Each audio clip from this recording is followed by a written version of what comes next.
Good morning. Good morning. Just a little early to make sure they didn't get locked out. Oh, how funny. Well, I'm glad you're here early. We're actually doing a test run to make sure that nobody gets locked out today. Oh, would you like me to get off so you can test? Not at all. Not at all. Nope. How are you guys this morning? Good. Thank you. Is this your first time taking Ignite? Me? Yeah. No, second time. All right. Nice. Why are you taking it a second time? Just curious. Oh, because it's the beginning of the year. Yep. It's a good time to restart. Awesome. I love it. Listen, every time you take Ignite, no matter how many takes that you take it, you hear things differently because you were in a totally different space when you took it that last time. Now you know a little bit more. Now you've got your feet wet. This experience is going to be completely different than the first one. I guarantee it. Yeah. Right. I'll be right back. Yeah, sure. Me too.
Good morning. Good morning, Mary. I see I'm not the only one who wants to make sure they get on today. Yep, said the same thing. We're keeping our fingers crossed that everybody is getting in today. No worries. I saw the link on Facebook, so hopped over there. So that was good. Awesome. And I've posted this a couple times. I want to make sure that you know, thank you very, very much. You have really helped me get through since March.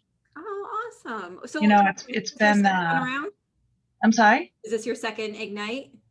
No, I have not been to Ignite at all. I've been with Keller for 6 years, I think, and this is my first. So I'm not a new agent or anything. It's just I needed something to be accountable, motivated, and of course I signed up for it. And every single morning I have appointments now. So it's always how it happens. We're going to talk about time blocking in one of these sessions and how important that is. That's the one I am not missing, no matter what. Yeah. Yes. Good. Well, we're going to sit here together. If you guys have questions that you want to ask, or if you want to network with each other for the first 10 minutes here, we have about 12 minutes before we launch. So this is a great opportunity. I mean, we're region wide, which means Vermont, Maine, New Hampshire, Connecticut, Rhode Island, Massachusetts. You guys have the whole gamut of the New England region here. So network with each other. Guess what? People buy vacation homes from Rhode Island to New Hampshire. I know, because I'm looking, right? Same thing all around the region. So network with each other, get to know each other, and form relationships, form tribes, because the better tribes you have, the more you'll feel like this is just not on your plate. Everybody's experiencing what you're experiencing when you're in real estate. So good morning, Darren. Good morning. How are you? I am fabulous. How are you today? Fantastic. Awesome. So you just got off of your script role play or something like that? Yeah. Sorry, I ran a couple minutes late, you know. No problem. How did that go? What was the best script that you heard this morning? Well, we actually had we did expireds today, and we actually had two agents that were going, and one of them made it extremely difficult for the other one, just talking, basically interrupting, and I think it wasn't so much a script, but the other agent kept their composure throughout the whole call and ended up getting the appointment, and it was good. It was good. So you're doing live expired calls in the morning? No, but it's a role play. So we have two agents each day that are scheduled to go, and the topic for this week is expired. So one agent will be the homeowner, the other one will be the agent, then they flip roles. It's about 10 minutes each, but we make it challenging, to say the least. We try to throw in everything and anything so that when practice is hard, the actual calls are easy. It's nothing. And it was a challenging one today. I love that. So what is the one thing that she said that you think turned that conversation around? Well, here's the thing. She got caught on the fact that somebody found her number and gave her a call. Okay. And that's what she was focused on. She had that experience. So he turned it around because she said she was going to list it herself. And he said, all right, well, when you list the house yourself, you're going to have people call you. So what's the difference? And at that point, she paused and she's like, okay, let's get together. Good. It was a great way to kind of turn it on herself. So it was nice. It was good. I love that. So I hope there's 17 of us on right now. So I hope you guys heard that. When you're making some calls, you might hear no, until you hear that yes. And it was that one question that got the thinking of, oh, wait, let me let my guard down and get in there. So remember that as we're going through this. So that's awesome, Darren. Thanks for sharing that. Absolutely. So we have 10 minutes before we get launched, and Cassie's on. Good morning, Cassie. We're keeping our fingers crossed that we go over 100 today on our participations, which we're pretty confident it will. Mary, are you the coordinator, the event coordinator?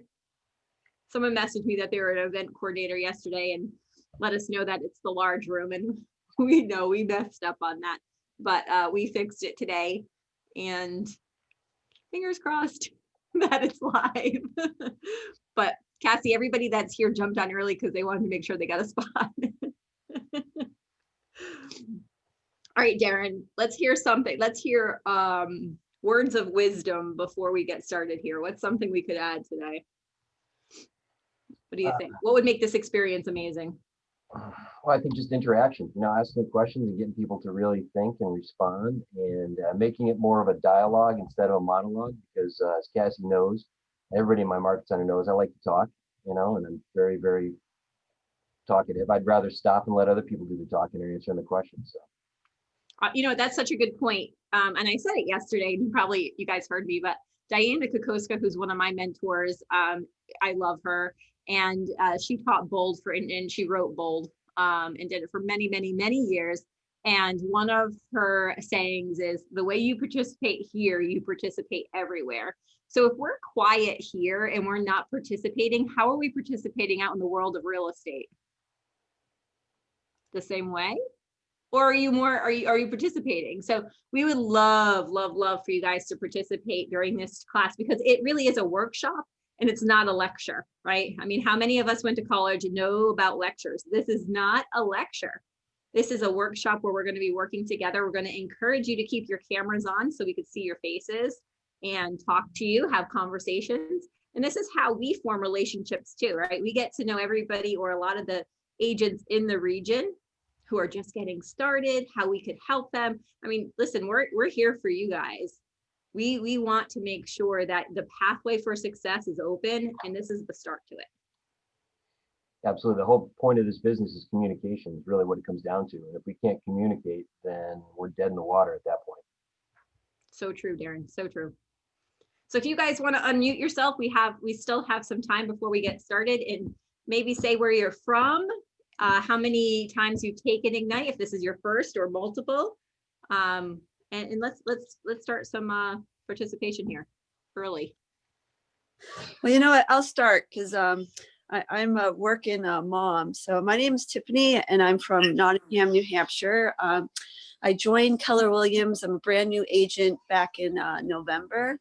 And I've done the Ignite classes via after the fact. So I've watched the videos after, but this is my first in-person participation. And I apologize, I've been shutting off my video because I'm going back and forth between my son's remote and you don't have to apologize. This is a no judgment zone. I don't know if we mentioned that either. This is a zero judgment zone. You could have coworkers with you. If you can't put your camera on for safety and for other reasons, we're okay with that. All we're saying, Thank you. yeah. I mean, I'm here and I'm listening, and yesterday was so helpful. I'm so glad that I'm taking these. So thank you for offering them. And I'm glad I actually got in early this time, because I was in the other meeting. I was like, oh, I better check on that link to make sure I can get in. So it worked. Yay. We're happy you're here too. We're happy to get everybody on today. We're really excited about that. So Oh, good morning. well, good morning, Tiffany. All right, anybody else want to unmute themselves and tell us a little about you, why you're here, how many Ignites you're taking if it's your first? Hi, I'm Karen Urbino. It's my first Ignite. I just started with Keller Williams in December, and I'm brand new. And yesterday was a wealth of information. I really appreciate it. And I'm looking forward to the rest of the month. Awesome. Well, welcome, Karen. And which Keller Williams office are you with? In Boston Metro. Oh, awesome. Oh, you have a great team leader and OP there. So yeah, you are Yeah. So we have 46 people on. How many of you have just started real estate? Put it in the chat section. You don't have to unmute if you don't want to. How many of you are just like Karen and just got started? Curious to hear. I talked to Mary a little earlier. She's been in the business for 6 years. I love that she's taking Ignite. Brand new. So Karen, I just want you to see, you are not alone here. So if anybody here is feeling like, oh my gosh, I'm so new, I don't even know what to do in the next minute, we've all been new, and we have a lot of new agents here. So this is your resource, guys. We're all learning together. I got in the business in 2001. I was 22 years old. And I tell you, I didn't know what an architectural shingle was on a roof. I didn't know what parquet flooring meant. I didn't know what the difference between a furnace and a boiler was. I didn't realize that I actually had to take buyers to houses to look at. I thought the manager put the buyers in my car, like assigned buyers to me. I took them to look at 3 houses and they bought one. That's not how it works. HGTV lies. Scripted. And you quickly learn that by finding your tribe or finding the people that give you the information that will help you get to that next day and that next success are really going to be important to you. So this is your group. This is your group to where you're going to find out so many great experiences and so many great little nuggets that you're going to use for tomorrow and the next day and beyond your real estate career. So I'm excited for all of you to be here. A lot of brand new agents. It's fun. Real estate's fun. I haven't gave up. It's what, 20 years, right? 2000. Wow, it is 20 years. Congratulations. So I just want to correct you too and say that I've been in since 2002. I've just been with Keller Williams for 6 years. Oh, okay. Yeah. Excellent. So I'm using this to ignite myself. Don't you wish you were with Keller Williams in 2002? Oh my gosh, I'd be in such a different place. I would be buying investment property now because of the money and yeah. Well, we're going to be talking a lot about that too. So guys, make sure you stick in on these classes. What we've noticed is that everybody comes on the first week, like strong, hot and heavy and strong, like the gym, right? And then the next week fizzles, our attendance starts going down and down and down. I'm telling you, you guys stick with this. You are going to get so much information, including wealth building, including how to grow your profit share so you have different streams of income coming in so you never have to worry about just your real estate business. So Mary, great point. And we're going to help you buy some investment properties this year. Great. All right, time blocking. Yeah, time. We need to work on that. All right. Anyone else want to unmute themselves and tell us a little about themselves if this is your first Ignite or multiple? Hi, I'm Jennifer Markello. Hi, Jennifer. Hi, I'm a new agent. I just got licensed in December. Excuse me. I tried taking last Ignite while I was studying for my exam and I was overwhelmed. So I'm glad you offered it in January. I appreciate it. But it's great information. Thank you. Well, thanks for being here. Which market center are you with? Cape Cod Islands. Kathleen and Laura. I love them. Love. All right. Anyone else? We have 1 minute. Hi. Tracy. Hi, Tracy. And then we'll go to Daniel. I heard you, Daniel, so we'll come to you. I just joined Keller the middle of November. I got my license in October, and I've been a hairdresser for the last 31 years, and COVID kind of hit that, like I was ready, and I've always wanted to do real estate. So, but I feel like I'm like treading water, learning something all new. You know what, you started new as a hairdresser, right? Yeah. Once before, so it's the same thing in real estate. And I will tell you, your hair looks fabulous. I am jealous of your hair, actually. But welcome. And which market center are you at? Coastal in Portsmouth. Oh, awesome. Nate Dickey is one of my favorites. All right, Daniel, welcome. Hi. I just passed my real estate exam at the end of December. I wanted to get it done before the new year, and I'm joining the Chestnut Hill Keller Williams. Chestnut Hill. Is that Stig? That is Stig. Yeah, he's awesome. Well, welcome. Thank you so much. All right, Cassie, we're looking at that participation number, and it doesn't look like it's going past 100. Would we have a bunch on Facebook Live maybe? Is that on there? I'm not streaming live unless we Okay. have to. So I did see messages on Facebook for people asking where the link was. So I'm not sure if maybe we can post it on the Ignite Facebook page or what we can do about that. Yeah, because on the Facebook page, it doesn't say anything. And then I think I had to, even though I signed up for all my the Ignite trainings, I had to go back in and sign up for them again to get the new link for this morning. Actually, that's what I just had to do as well. Jen, I had to go to the to my email to get it because it's not, the join button is not on the Facebook page link. okay, all right, let us figure this out, guys. Give me 1 second. Cassie is working on it behind the scenes. I don't know if you guys know Cassie, but Cassie is our operations manager for the New England region. She does all this hard work getting everything set up for us, and it's not easy, by the way. So we're going to figure this out. She's working hard behind the scenes here, and we're going to go Facebook Live just so we don't miss anybody. And then we're going to continue to work on getting people in. So Cassie, thank you for all of your hard work and continued work to get this going. And we will get this figured out. We will. All right. You know what? This is my book that I have, and this is what we're going, a year of positive thinking. So if anybody's with me on that, there it is. I post them daily. Let's go. We're going to go Facebook Live. Yeah, just on that note, I mean, make sure that, you thank Cassie, you thank your productivity coaches, thank Jen for putting this all together. I mean, just make sure, because a lot of work goes into this, a lot of planning goes into this in advance. So everybody that's involved in this it's all for your benefit too, completely all for your benefit. So just make sure you thank everybody involved and get a chance. Your name is Darren, correct? Yep. All right, just because you have it as KW New England. Let me change that right now here. I didn't even notice that, but thank you. I'm going to put my contact info in the chat too. So if anybody needs to get a hold of me.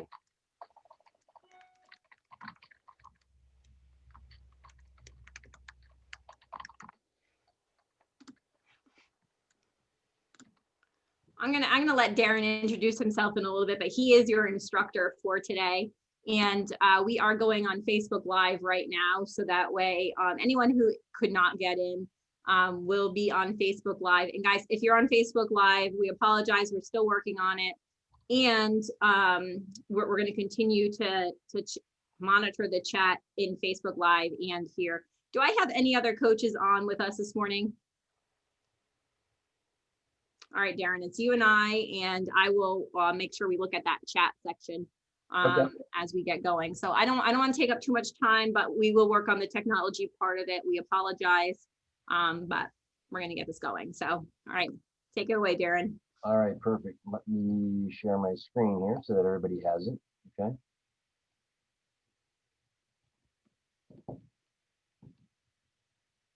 Might be taking a second here, so I apologize.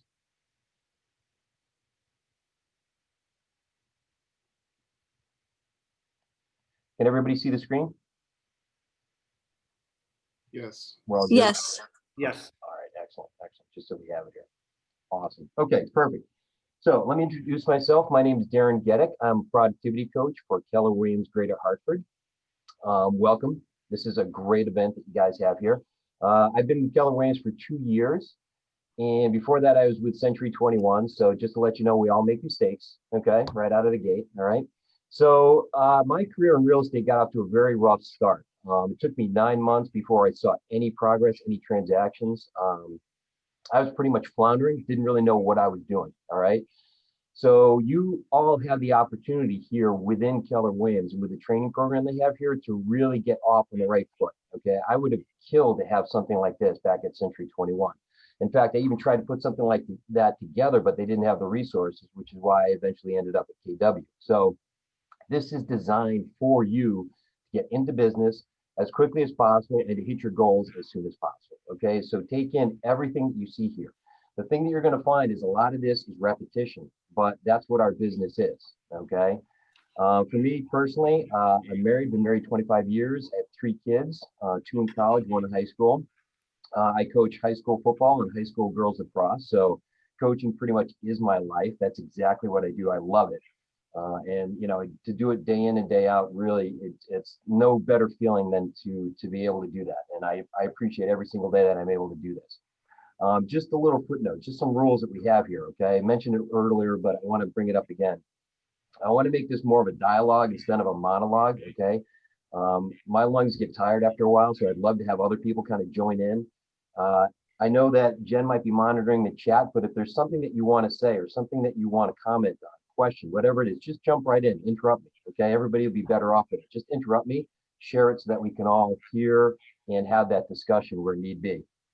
Also, as Jen pointed out too, this is a judgment-free zone, okay? There's no stupid question, there's no stupid comment, there's nothing like that, okay? I tell that to folks on my team all the time, all right? Judgment-free. You could just say, ask, whatever it is, because chances are, if you're thinking it, other people are too. Let's get it out there. Let's talk about it. Let's discuss this, okay? So the whole point of what we're going to be talking about today, okay, is lead generation. Okay, lead generation is extremely important. All right, yesterday, we kind of set up the foundation for Spark and what it is that we're going to do, okay? Spark is there to help us to really get that foundation in place to build that, okay? I like to say that the whole point of Ignite is to give you the street smarts for your business.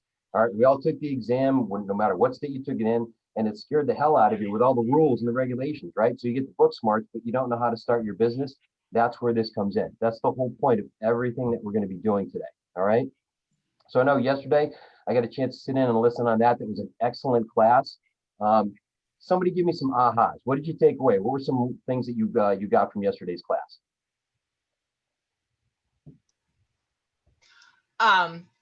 Actually going into after the Facebook, and I started printing out plan your day, all the different procedures, because that's where I was feeling lost, like where do I go from here? So it really helped to have everything, and going through the checklist of all the things and then printing them off and saying, okay, this is where I got to go now. And then that gave me more of a plan where to go forward. Sure, absolutely. Gives you some organization, some direction, right? Yeah, and I like that. Absolutely. So what else? What else did you get from yesterday? What other things did you learn?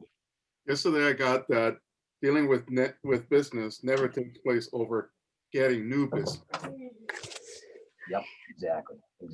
Yep. Make sure that you prioritize and you focus, and we'll talk about that today, your database. Okay, that's excellent. Yeah, focusing on what you have instead of constantly going out for that next transaction. So perfect, excellent. What else? One more. I want to get one more. Well, for me, it's just being able to help people. And I think one of the major things was, especially with lead generation, we're not just calling to make another sale, we're calling to see how we can help someone. And, you know, for me, that's kind of, it made lead generation a little less scary, because it's hard just cold calling people and saying, hey, like, what's up? Like, you know, and, you know, then try to lead into, hey, I'm a real estate agent. But if you come at it where, you know, you're asking about their day, how are they, you know, and then you kind of, you know, hear those little sparks and things of, oh yeah, you know, I just got married or just got divorced or whatever. And then you could be, oh, well, blah, blah, blah, blah, blah. I don't know. That was a little helpful for me. No, absolutely. And I kind of run a little bit off the beaten track here. I don't consider ourselves salespeople. We'll talk about that in a little bit. We actually are there as consultants, and we're there to help people. Okay, so take the whole mindset of sales and all that other stuff out of the equation. Okay, we'll talk about that in a little bit as well. All right. So let me just ask everybody here, why do you think that we actually start off with lead generation? Okay. Anybody want to take a guess at that? Because you need customers. Okay, so Right. you need customers. I heard that. What else? What else was you said? Did you mention that? Because you guys want us generating leads and making money by the time this thing is over. Okay, we want you doing that, but don't you want to do that too? Of course. Right? Right. The whole point of us being in real estate, right, is to get a paycheck, right? Some of us are working in conjunction with another job. Okay, so we've got two careers, real estate, what else? It's something else. Okay. Or we're doing real estate full time, but the whole point is getting a regular paycheck. Either it means a paycheck every week, every 2 weeks, whatever your schedule is, right? But we can't sit there and plan for closings. We can't plan for any agreements. We can't plan for appointments if we don't lead generate, right? Everybody lead generates. Okay, you talk to accountants, you talk to doctors, you talk to lawyers, you talk to everyone and anyone that has a business. They have to lead generate. Unless you go in and you buy an existing business or an existing book of business, you have to lead generate. Okay, nothing happens after that unless you lead generate. Now, listen, you could be lucky enough where you come in and say, yeah, my brother's uncle's cousin's dentist's sister wants me to help him buy a house. That's great. I'll play a little Bill Belichick. It's like, all right, what about after that? What happens after that? What do you got next? All right, that's all good right now. What do you have next? Okay. Think about that. You want to constantly lead generate because at every step in the process, you want to have business in there so that you've got a constant stream and a constant flow through that. And it all starts with lead generate. That's why this is step 2 in Spark. And you're going to hear about lead generation pretty much the entire month. And then afterwards as well, too. Your coaches, team leaders, everybody around you is going to continue to talk about lead generate. All right. And when we talk about lead generation, okay, we're just following what other successful agents have done, right? Remember the bulldog? Okay, success is simple, but not easy, right? We know how to do it. All we got to do is just ask. Take your top performers in your office. Ask them, how did you start off? They're all going to tell you the same thing, right? Success leaves clues, right? We're just mirroring the habits that they've actually set before us, right? Just go through, ask them, find out what they did. They're all going to tell you the same thing. Now, I'll tell you this too. Real estate is boring. Okay, real estate is boring when you're lead generating because it's a constant, never-ending cycle of doing this. However, when you develop that habit and you do that day in and day out and you don't forego that, you don't neglect that, you will be successful. It's guaranteed. Okay, because by incorporating that habit and going out there and lead generating every single day, you're making sure that you actually have a business right now. Okay, nobody wants to sit there and say like, okay, I don't want to feel like lead generating today. But I still plan on being successful because you can actually take out your calendar and 2-3 months down there, just write in no business. You take those days off, go out 2 to 3 months from there, write in no business because if you're not going to lead generate, you're not going to have anything 2 to 3 months from now. Okay. So what we're doing is we're following the habits of other successful agents. They leave the clues and we follow it. Okay. And it's the same things over and over again. That's why it's boring. But when you develop that habit, you will be successful.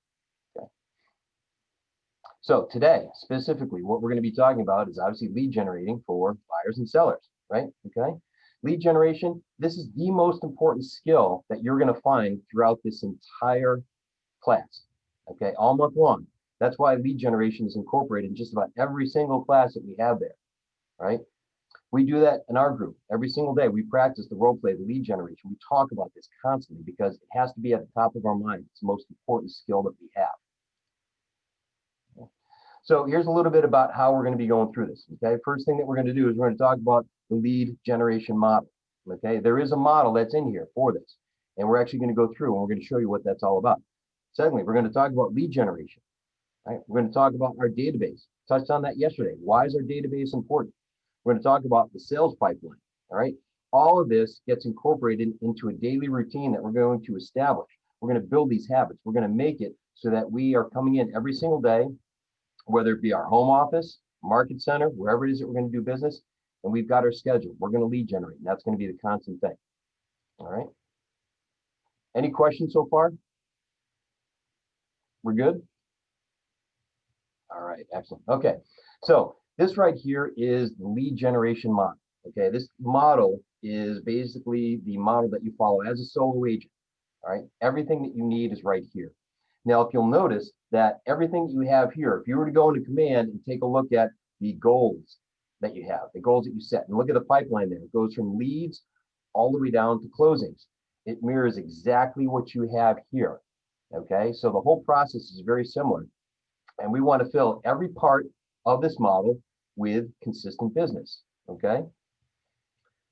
Anybody actually know anything about this, or anybody want to share any thoughts about this? Anybody study this at all already?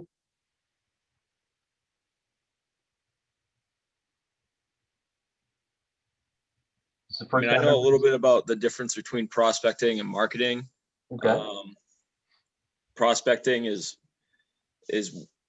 people in your sphere, people you know, talking to the people that you're already familiar with and making yourself known, where marketing is going out and publicizing to the unknown world that you're a realtor, so prospecting is like telling your neighbor, hey, I'm a real estate agent now. Where marketing is like, oh, I put up a banner down at the local so-and-so. I'm a deck hockey player. I'm from Central Massachusetts. If any of you guys are familiar with Central Mass, Leominster area, deck hockey's a big thing. Oh, yeah. So if any street hockey, if any of you guys know, so that's like a big area where you'll see like banners on the fences and stuff down there on the boards. So like you see real estate marketers down there doing their thing. Yep, absolutely, absolutely. No, that's good. That's good. Excellent. No, very good. We're going to be getting into that in more detail there too. What else? What are some other thoughts about this?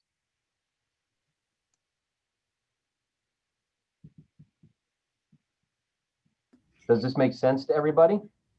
Darren, this is like such a great graph for everybody to kind of just look at and like process it for a second, because Gary Keller, do you guys know who Gary Keller is? He's a co-founder of our company, and he is probably one of the most knowledgeable people I've ever met in my life. And I'm lucky enough to get in a mastermind with him on a regular basis every month. And one of the things he says over and over and over again, Darren, is real estate is a contact sport. So Matt, this probably relates to you. It's a contact sport.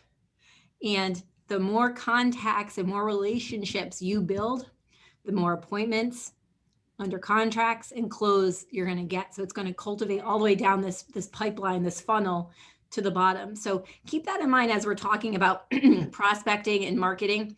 As a lot of you are new agents, we're going to tell you to play red light, green light with your expenses. And if you guys don't know what that means, it means don't spend a lot of money while you're getting your business going. Real estate is probably one of the only businesses you could start that does not have a ton of overhead. We're going to really focus on showing you how that you could use minimal, almost zero money to actually build your business. Isn't that correct, Aaron? Absolutely. And I tell that to my team all the time. We're going to explore every single free method of building your business, other than maybe Facebook ads through command, but there's a benefit to that. And we're going to explore all those before you actually buy leads. Nobody wants to buy leads. That's not the right way to go about building your business. So I'm sorry, absolutely. You're going to say something? It's what I was going to say is it's easy. It's not simple, right? Hey, Darren, Joe DeLibero, Keller Williams. I got a quick question for you. Yeah, sure, Joe. Hey, this lead generation model, do you have the same thing for command? That same type of model? Yep, absolutely. If you go into command, okay, if you go under reports, there is actually at the very top is goals. Now you can go in and you can work with your coach or your team leader to actually go about setting that up, and that'll be something that we'll do down the road. But the goals that you're putting in there follow this exact format.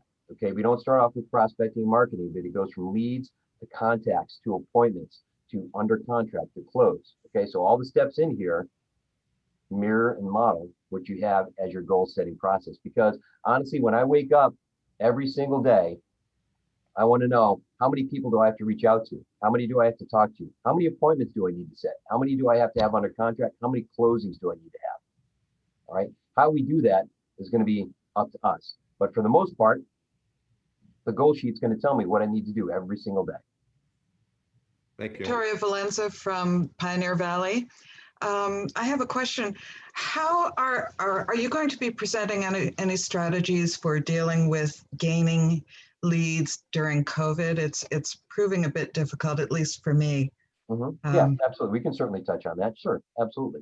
Absolutely. What I would say is, Victoria, towards the end, once we get through the model, bring that question up again, or maybe we'll touch on it, and then we can talk about strategies for that. So that's certainly a valid question, absolutely. And this all stems from basically mid-March of last year, you know, what we did and how we planned and strategies that we used there. So absolutely, absolutely. So yeah. Darren, I just quickly on that, Victoria, one of the things we found going through Ignite the last time was when we're approaching or when we're talking to anybody out there in the world about real estate, and you talk to them about helping. One of the scripts I use a lot and I shared with the last Ignite was, my goal for 2021 is to help, and you could insert whatever number it is for you. My goal for 2021 is to help 20 families buy, sell, invest, or rent in real estate. And I know during COVID, a lot of families realize that their home might not be big enough, might not have a room that they're looking for, might not have the exterior space that they really want to hang out there. Do you know anybody that I could help find a new location for? So during COVID, a lot of people, Victoria, realized that their house was their safe haven, right? That was their place. And a lot of people did a lot of renovations. And a lot of people realized that they needed different space. Some moving from Boston up in the rural areas. So we're going to talk a lot about how to have those conversations with your network, with your sphere, with your people, right? And really seek to let them know that you're there to help them this year. And your goal is to help the families, you know, whatever that goal is. So we will I also have, oh, I'm sorry, didn't mean to interrupt. I also have one additional question. I am obviously, I am new to real estate. I signed up in July. And I am new to the area, so I do not know a lot of people. So this is proving kind of a stumbling block right off the bat, just between COVID and not knowing anyone. So I'd appreciate any strategies or suggestions for moving that forward. Absolutely, absolutely. I've dealt with a few different folks who moved to an area and they don't know anybody, and how do they go about the process of actually introducing themselves and going out there and talking to people. So yeah, absolutely, we can certainly cover that as well. Mm-hmm. Can I just say something? Question? Oh, I was just going to say something to that, to her new to the area thing. I found out from taking Ignite, this is my second Ignite. I'm from Maine, but I'm not from Maine. I'm new to this area, and realized what an amazing company Keller Williams is. Even though you may not be from the area that you're in now, the referral network that they encourage and help you grow can just be amazing for your business. I have not done a ton of business since I've started, and that's to my own, that's on me, not on anything else. But the business that I've done has all been referral. And it's because of things that I've learned in Ignite and everything that I've been told about the referral network through Keller Williams. So don't let that put you down, that because you're not from the area, it won't work for you. Right. Thank you. Yeah, just on that note, I mean, I have somebody in the program here too. He has been with us 4.5 months, just moved to the area. I think his wife got a relocation job transfer. And he has been getting out there, pounding the pavement, talking to people, introducing himself, and then, started jumping into expireds. Expireds in the area. He's already gone on a couple of appointments. Yesterday, he got a listing and a buyer lead, and it's been 4.5 months. So, as long as you put yourself out there and you don't remain the secret agent, then good things will happen. And we can talk more about that as well. So Darren, we have a question in the comments. It says, Yep. Can you explain the difference between a lead and a contact? Absolutely, absolutely. And that we're going to talk about that on the next page, but something, let's dive into it right now. So let me take a step back and let's take a look at the model that we have here. We see that there's 3 parts to it. There's the lead generation, the database, then we talk about sales pipeline. I would almost say that sales pipeline is more just opportunity at this point, okay, or production pipeline. But take the top part there, lead generation, all right? We're doing prospecting and marketing to get us to our database, to fill our database, okay? Everything starts with the prospecting and the marketing and lead generation, like we talked about. And I'll tell you this, just here's a hint for everybody, okay? Whenever you have a problem in real estate, okay, meaning that, hey, I've got a difficult client. I don't have enough clients. I don't have enough money in my bank account. I'm not busy enough, whatever it is, lead generation is the solution to all that, okay? You name me a problem in real estate, and I'll tell you that lead generation is the solution to it, no matter what it is, okay? If you've got a deal that fell through and that's your only deal, well, you wouldn't feel so bad if you had 5 other deals that were in the pipeline that were in the works, right? Okay. Or if you have a difficult client, okay, and you figure you want to just cut them loose because they're really not working out, all right? If you had 8 other people that you were working with, it wouldn't be so bad now, would it, right? And again, obviously we know the money situation, but We are out there to lead generate, to constantly fill our database. All right, and our database consists of leads and contacts. So here we go. Leads, okay? Leads are people that you have their contact information, okay? But you have not talked to them. You have not had that real estate conversation with them, okay? Let's say that you do a Facebook ad, or you do an open house, or somehow you get somebody's information. It's like, hey, my cousin's brother is looking to sell his house, all right? They're a lead. You haven't had that conversation with them yet. They are a lead. You want to take as many leads as possible, put them into your database, and make them contacts. How do you make them a contact? Well, you actually reach out to them. You have that discussion with them. Talk to them about their real estate plans. What's their real estate future look like? Okay. And there's 6 different ways of communicating, 6 different ways of reaching out. We've got calling, we've got texting, we've got email, we've got old school mail, we've got social media, and we've got face-to-face. Now, face-to-face obviously is off the table at the moment for the most part. However, we've got 5 other ways of reaching out. All right. So once you reach out and you had that conversation, you talk to them and say, hey, Bob, I got word from Joe that you were actually looking to list your house. When were you thinking of doing that? What's your timing? Well, my daughter graduates in May, so we want to do it sometime around there because she's going to college and the house is too big. Awesome. Okay. So now I know around May, which means I'm going to maintain contact with them probably once a month up until about March. And then we're going to have serious discussions. We're going to set out an appointment. We're going to go from there. Somebody says, well, I really need to sell now because I'm relocating. Boom. Okay. There you go. You got it. Somebody could say, well, we're not looking to do anything right now. That's fine. I know that. So you go from being something that's a short-term or maybe a mid-term nurture. Now they're a long-term nurture. Okay. But you've had that conversation. Now you know how to follow up with them. Okay. Lead is just something where you haven't had that discussion. Contact is you've had the discussion. You know where they're at in the pipeline. Okay. All right. Does that make sense?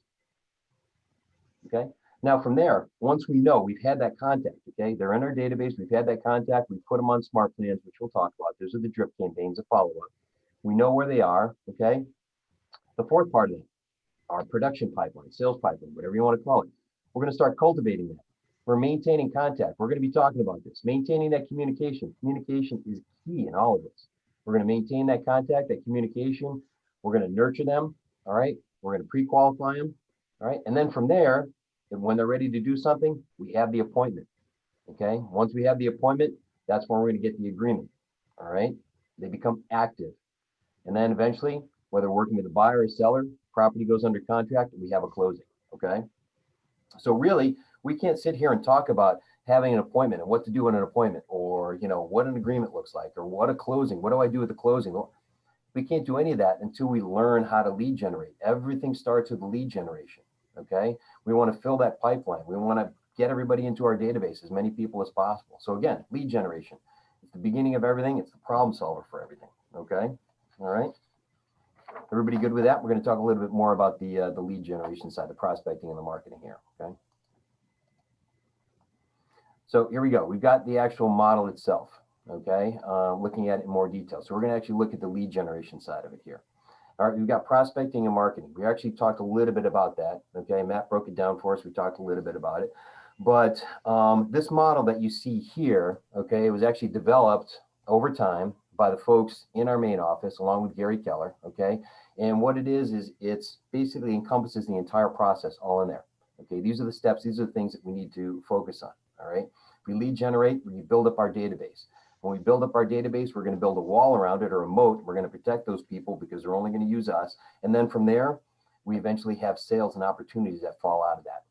Okay. And that's the big thing. So you've got everything that's right there. Now we talked a little bit about prospecting and marketing. Okay. Matt gave us a little bit of an overview, but what are some other things? What are some other distinctions between prospecting and marketing?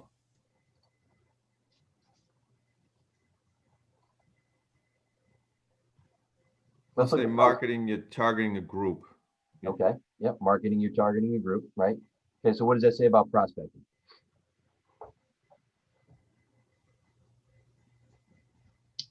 I take marketing as more like buckshot, and prospecting is basically calling, almost like calling people that you know to get prospects. Right, exactly. Well, You know, that's the thing too, is that you could say that if marketing is buckshot, then prospecting is more of a sniper, if you want to look at that. All right. So it's more directed. Prospecting, we are actually going out and we are contacting people directly. All right. We're going to them and we're just asking them, say, hey, what's going on? What's your real estate plan? Okay. All right. Now, marketing is where we're going out and we're putting something out there, hoping that people contact us. I shouldn't say hoping, but you know, getting them to contact us, right? So one is specific, one is general, but either way, what we're doing is we're trying to essentially reach as many people as possible. All right. Either we're reaching out to them directly through the 6 ways, and thank you, Tracy, for putting that in the chat there. I appreciate that. So those 6 ways that are in there, okay, which is calling, texting, email, old school mail, social media, face-to-face, right? Marketing could be any number of things, right? Maybe we hang a sign at a deck hockey arena, or maybe a little league, okay, something like that. Or maybe we actually, we are handing out bags that have our logo or something like that, all right? So what we're doing is we're going one-to-one on prospecting and one-to-many when we're doing marketing, all right? And we've got to have a combination of both of those, all right? If you just had one without the other, it's going to take us a long time to actually build our business. So what you're going to hear is you're going to hear a lot of us say you want to be prospecting focused, but marketing enhanced, all right? You want to do the prospecting and you want to supplement it with the marketing side of it, okay? All right, do the prospecting, supplement it with the marketing. All right. Okay, everybody have that so far? Pretty good? Okay. So we're doing the lead generation. We got the prospecting and the marketing. We're building up our database with the leads and the contacts that we talked about. And then we start to fill our pipeline. Okay. It's funnel. You start to see things coming in. Okay. We put people in there. We're talking to them. We're nurturing them. And then they start to drop off as appointments. All right. We talked a little bit about yesterday about the importance of following up and maintaining that contact with people, right? We want to make sure that we're following up, we're talking to them, communicating. We have the SMART plans, the drip campaigns, right? You're going to hear people say that the fortune's in the follow-up.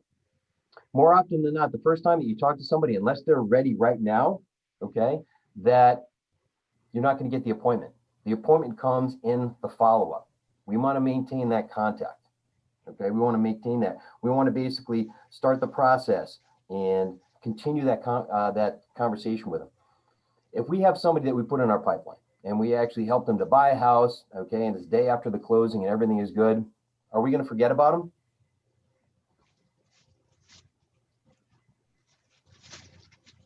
I'm hoping the answer is no. We shouldn't. Right, exactly. Well, we shouldn't, but Darren, what's the stat? What's the stat on something like that happening? Meaning that when the sellers are ready to sell, when the buyers bought that house and are ready to sell it again, do you remember what that stat is on if they remember their realtor or if they use their realtor again? From what I remember, Percent. 88% of the people would reuse their realtor again. Okay?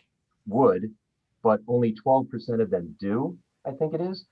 Or it might be even less than 10%, if I remember correctly. Because so Matt Riley, I think you had an answer. Well, I didn't hear it completely. Yeah. No, I just think it's over 70%, maybe closer to 80%. That would use the realtor again, but then they don't because the realtor doesn't stay in contact with them. Mm-hmm. Yeah, that don't. Yeah, it's crazy. As soon as that deal closes, okay, as soon as that deal closes, you want to put them right back on a SMART plan. Or continue to follow up with them. Send them information. How about the bi-weekly neighborhood nurture? Now they're in their new home. Put them on the home anniversary. So a year from now, you can say, hey, can you believe it's been a year since you've been in the house? I mean, maintaining that communication is essential. The follow-up is key, all right? If you want to look at it the other side, all right, 75 to 80% of the people who are looking for a realtor go with the first agent that they see. So it's easy in the front end, and the opportunity is there at the back end, but so many of us just drop off and neglect that we don't bother to maintain that contact. Think about that. You know, if it basically means that you actually have to follow up with them on a monthly basis, some way, shape, or form, or call them on a quarterly basis, just to make sure that you're the agent of choice next time, is that really a big hassle right there? Of course not. Of course not. You've got guaranteed business. We talked about yesterday, right? We talked about how 6% of the people in our database, right, are going to actually do a transaction in the next 12 months, right?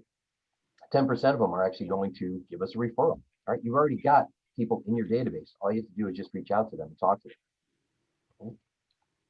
So what are you hearing so far? What's everybody hearing at this point?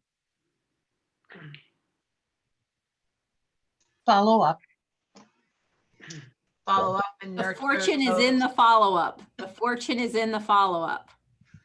Yeah. Nurtures the relationship until they need to use you again or give you a referral. Yep, absolutely. Well, not only just follow up, just reaching out in the first place, you know, and as a newer agent, that can be scary. Is just putting yourself out there and saying, hey, I'm an agent, especially when you don't feel 100% confident in what you're doing because it's so brand new. But Yep, yeah, absolutely. So, I know for me, that whole calling, because I'm the type of person, if I don't know the number, I don't answer it. And if it's people calling, I hang up. So I guess putting my fear of how like I treat people when they call me, I'm having a really hard time getting past that. okay, no, absolutely. And something that's key, because nowadays, if you don't recognize a number, nobody picks up. But that's where voicemail comes in. That's where texting comes in. And I'll tell you, if you look at the whole structure of how we do this and how we present this, okay, we want to build up your knowledge, which builds up your confidence. So the first thing that we do, and I always picture it this way, is we talk to our sphere of influence. It's that immediate circle that you have there, right? Think about this. People are only going to do business with people they know and they trust. All right. So we start off with your sphere of influence. Half the battle is won right there, right? They already know and they trust you. If they're not picking up your call, then you might not have the best relationship with them, but maybe it's a good time to mend that. Okay. But if they know you, they're going to pick up the call and say, wow, even if they haven't heard from you in a while, say, hey, great to hear from you. That's great. That's awesome. It's fantastic. What's going on? What's new? How's work? Things like that. Well, as a matter of fact, I'm in real estate now. No kidding. That's great. That's a conversation that you have. So we start off with our sphere of influence, right? We talk to those people because they know us. Hopefully they like us. And all we have to do is just mention that we're in real estate now. And that conversation can be part of a care call. If you're asking them how things are going, okay, you don't have to lead with, hey, I'm a realtor, do business with me, and then you're going to be the person that they avoid at the barbecues and the family get-togethers, right? No, you just actually talk to them. You call them, see how they're doing, especially with everything going on. Ask them how work is going. If things are good and they reciprocate and ask you, that's when you can mention the real estate. But we start off with it. We start off with that sphere of influence because it's easier for us to have that conversation for most folks, right? Then from there, we broaden it out. We go from the people we know to the people that we don't know. Now we have to not only introduce ourselves and develop that rapport, now we need to see if we can help them with any real estate issue that they have. Okay, so we start off in a gradual process and we make sure that we build up our knowledge base, and that ultimately builds up our confidence at that point. Okay. Yeah, I like some of the things in the chat here, right? Be consistent. Lead generation is the foundation of the house. Okay. Recommendation to people you haven't spoken to in a while. Here's the thing too. If you're taking a look at your phone and you've got names, you've got numbers in there, you have no idea who these people are, give them a call. Say, hey, I apologize, but I have your name in my phone. I honestly don't know how we met. Okay, this is so-and-so. Strike up the conversation with them, right? They may know, they may not know. Either way, it starts up that conversation, all right? Anything like that, it's a great way to reach out and talk to them, okay? And if you haven't talked to them in a while, let me ask you this. If you have a cousin or a friend or somebody that you haven't talked to in years, and they give you a call, and they talk to you, what are you gonna do? Saying, what the hell are you doing? Don't bother me, and hang up on them? No, everybody's gonna be warm and receptive to that and say, hey, wow, thanks for reaching out. What's going on? It just naturally happens, okay? And if they are hanging up on you, well, maybe they're not that good of a friend or a relative at that point, but at least and you've had that conversation, okay? Yeah, one of the things I would do with your phone, if you have a lot of contacts in there that you're just not sure, one thing I would do is it's the new year, right? So something that you could call on and say, hey, my goal for 2021 is to really know who is in my phone as contacts. And you know what? This is my fault, but I actually don't know where I got your number from. Would you mind reminding me? Exactly. Just making it a personal, real conversation, guys. Hey, listen, my goal is to clean up my database. My goal is to help people in real estate. And you're one person I don't know who I have in my phone, and you might need help in real estate. Is that you?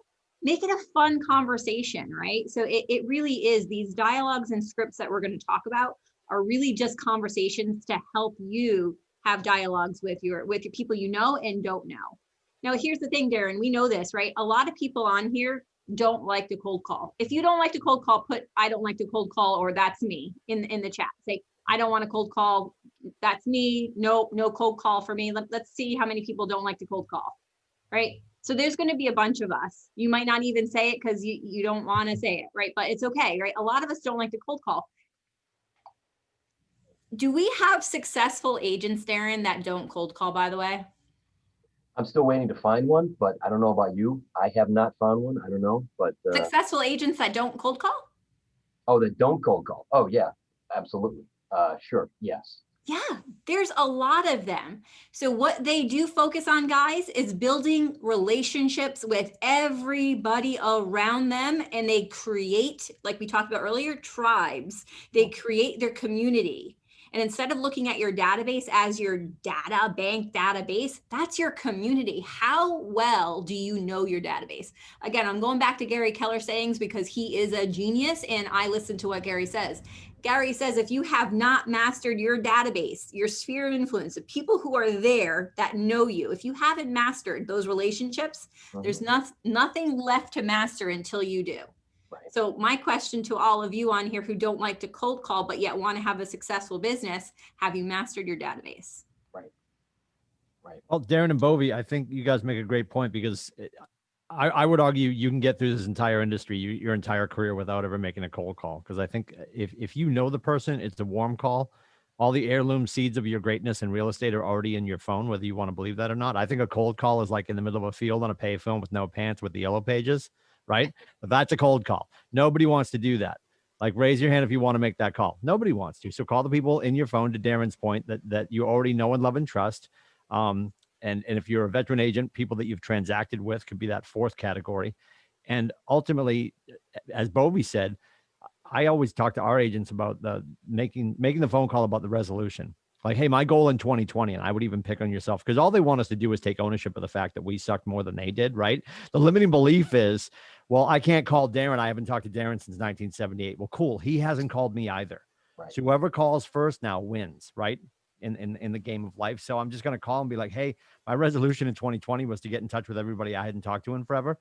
And I failed. So here I am this year. How are you? And then you pull them through the Ford conversation. How's the family? How's Liberty Mutual?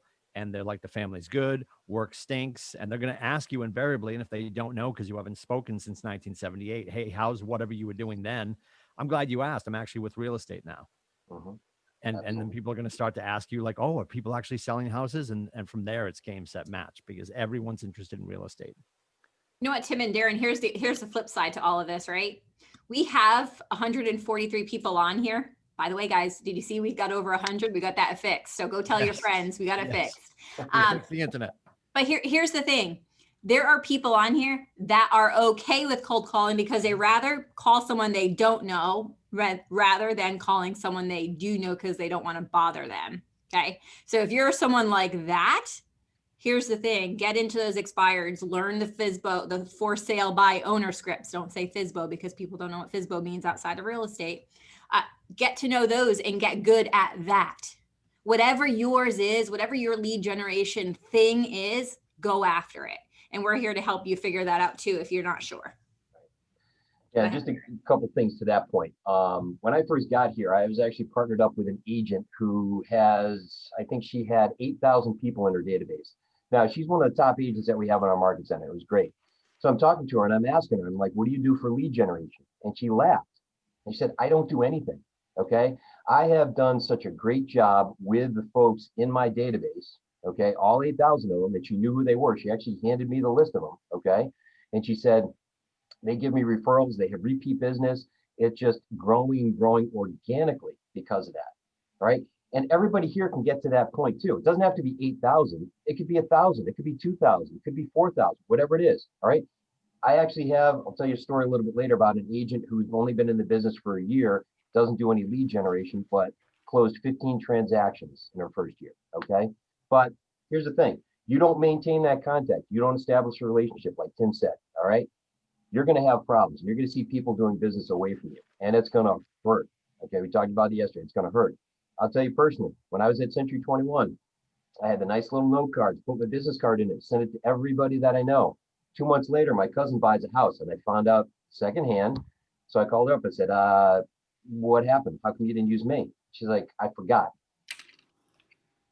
All right. If your own blood, flesh and blood can forget about you, think about the people that maybe you haven't talked to in a couple of months, even if it's a couple of years or a couple of decades, at Tim's point. All right. Reach out, have that conversation with them.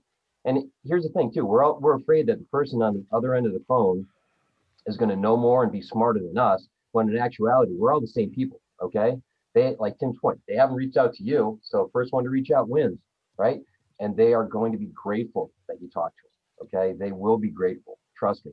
You know, you get more out of making like 10 calls to people in your database in one day than somebody does just having that one conversation with you. All right. So it's key right there. It's key. Daniel Katz here. Can I ask a question? Yeah, sure. Absolutely.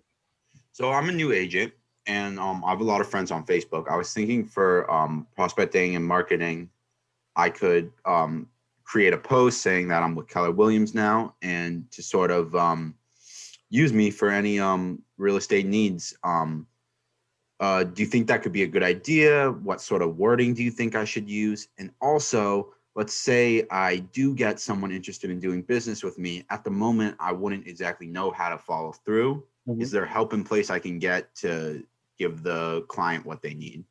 Oh, absolutely. I'll tell you right now, if let me see here. Okay. I don't know if anybody can see this, but one of the things that you get here are two script books, one for Spark and one for Elementals. The Spark script book has scripts in there for introducing yourself to people or your database, people you know or don't know, okay, telling you that you are a realtor now and that you are with Keller Williams, okay? Take those scripts, make them your own, put them in a text format, put them in a Facebook Messenger format, whatever it is, okay? And just remember, we're coming from contribution here too, okay? Some of the other things that you can do, if you go on to KW Connect, you can get there through command or go to kwconnect.com. There's a section for, it's called Pivot. Okay, there's a Pivot script book. These are the scripts, the tools that we had back in March when the pandemic first hit and we were making care calls. But within that capacity, there are so many different resources that allow you to come from contribution. Okay, and that's what we're doing. The whole point of us being in real estate and being licensed is that we're coming from contribution. We're posting things, we're offering help. We're posting statistics about our town. We're posting videos about what's going on in there, Facebook Live from an open house, something like that. We're actually talking about, hey, if you want to refinance, here's the link for Keller Mortgage, okay? Things like that where we're offering up our services. It's not about us saying, hey, yippee, look at me, okay, do business with me, come to me. No, no, no. It's about them, and it's about offering services and resources to them. And you go to KW Connect, there's so many different things. You go into designs within Command. They're going to give you templates in there that all you have to do is plug in a couple of numbers, upload it to Instagram, Facebook, post it out there, and you're going to draw attention. Okay, people are going to look at it. Ask people to share it, put it out there. Okay, there's a number of different resources that are out there that can help you get your message across, whatever that may be. Okay. Darren, I just popped both of the script books for Elementals and Spark in the chat at about 9:45. If you guys scroll back, Daniel should be able to find it. Everybody else as well. Excellent. Daniel, to your point too, I think simply asking a question, and rather than just saying, "Hey, I'm with Keller Williams now. If anybody knows anybody I can help," not that that's not a pertinent thing to say, because we have to tell everybody in our life we're in real estate 7 times before they forget, right? So I think just going on and just posting a simple question that will get people talking to create engagement. I think right now a real safe question is, do you intend to move in 2022? Because if their mindset is that, because a lot of people that are going to list are about 8 months out from listing. That seminal conversation that might have happened at the holidays is going to put a sign in the yard, maybe this spring, maybe August and September, because a lot of families have the conversation, we're going to spend one last summer in the lake house, then we're listing it in the fall. We see that invariably up and around the lakes region in New Hampshire. So just ask that safe question, the perceived safe question of, do you intend to move in 2022? Or super simple, are you currently living in your dream home? 99,000% of the people are going to say no. The person that does say yes, you can still reach out to them. And if you only have the connection with them, Daniel, on Facebook, then you can drill down, private message them. I wouldn't have these personal conversations in that public thread. I would private message them because you're connected to them on Facebook, and then just continue the conversation. And it's not that you're trying to make it a surprise party that you're in real estate, but I think that blanket message of, hey, I'm in real estate, does anybody need to buy anything, is going to come across as very smarmy and salesy. And we all say we don't want to be salesy and smarmy, then don't, right? Be creative and be interactive. And then when people do interact with you, you've got to re-engage with them I've heard it a lot today and I'm glad I'm hearing it. Never mind the follow up, follow through, right? We want to follow up and follow through because people are going to ask you for things. And the worst phone call, besides the one that Darren was joking about, where his flesh and blood worked with somebody else because we didn't tell our story well enough. The worst phone call is when you get the phone call back and Darren calls me and says, "Hey, Timmy, we connected 2 weeks ago. You were going to get me that data on my neighborhood and you never did." That's the worst, right? Because we are starting to set the precedent that we are not going to follow up and follow through. And if that's what we're doing on arguably the largest transaction of their life, they're probably going to skate to a different puck.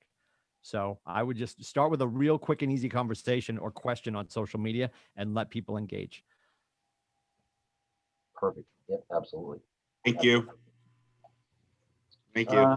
So Jenny's got a question here. Curious to your thoughts on lead generating services such as Realtor, Bold Lead, Street Text. I'm assuming that those are services that you pay for. There's OpCity, there's a bunch of them in there. Okay. I would explore every option that we have here at KW that basically get you out there and lead generate for free. The only thing I would recommend paying money for is just Facebook ads because we've got such a great return on investment in that. You have to get to the point where your revenue coming in allows you to have the expense to pay for that lead service. And think about this too. There's a lot of other realtors that have been doing this for a while that have already paid for certain zip codes, neighborhoods, things like that. So you're not exactly, when you're first starting off, getting the best of the best. Okay, it takes a while to go through there. Explore all the options that you have that are basically free. Okay, and there's a lot of things to do that. And here's the thing that I tell folks on my team: get out of your comfort zone. Okay, you may say like, well, I can't stand door knocking. Okay, when we're back to being face to face, they say I can't stand doing door knocking. Try it. You might be surprised. Okay, you might actually impress yourself afterwards, saying like, listen, I went through a neighborhood. I did not door knock on 20 homes on a Saturday morning. I talked to 12 people. I got 3 appointments. Now you found one of your 3 to 4 methods of lead generation right there. Okay, so get out of your comfort zone. Get out there. You got to have that growth mindset. All right, and you have to expand. You have to go out there. Everybody's got dreams. Everybody's got their big why when they got into real estate. All right, and you can't sit back and wait for leads to come to you and say like, yeah, I'm going to achieve my dream by being passive. It's not going to happen. You got to get out there. You got to be active. You got to try things. Okay. All right. Let's see here. So let's go into. So we're going to be talking about the more about the lead generation side of it. Okay. And one of the things we've covered a lot of what this is all about here. Okay. When it comes to prospecting, marketing, leads, and contacts. I just want to stress too that have it in the mindset that, and like Tim just talked about this, don't think of yourself as the smarmy salesperson. Okay, it's not as though that we're sitting in our office and in our parking lot are 52 colonials that we need to offload on a President's Day sale for this weekend. It's just not going to happen. Okay, there are certain times when yes, we do need to be sales minded when we're marketing a home and we're getting it out there, but for the most part, we're going out there and we're consultants, okay? We're advisors, we're problem solvers, okay? You're calling up somebody and say, yeah, I was thinking about selling my home this spring. It's like, okay, great, I can help you with that. I know the process, all right? And you ask for the appointment, okay? Somebody says, well, I got a friend at work who wants to buy a house, not sure where to begin. Okay, tell you what, give me their contact information, I give them a call, I can help them through that process, all right? Even if it's general real estate questions, a neighbor calls up and says, hey, when's the best time of year to sell my home? Or how's the market? It depends. Are you a buyer or are you a seller? Things like that.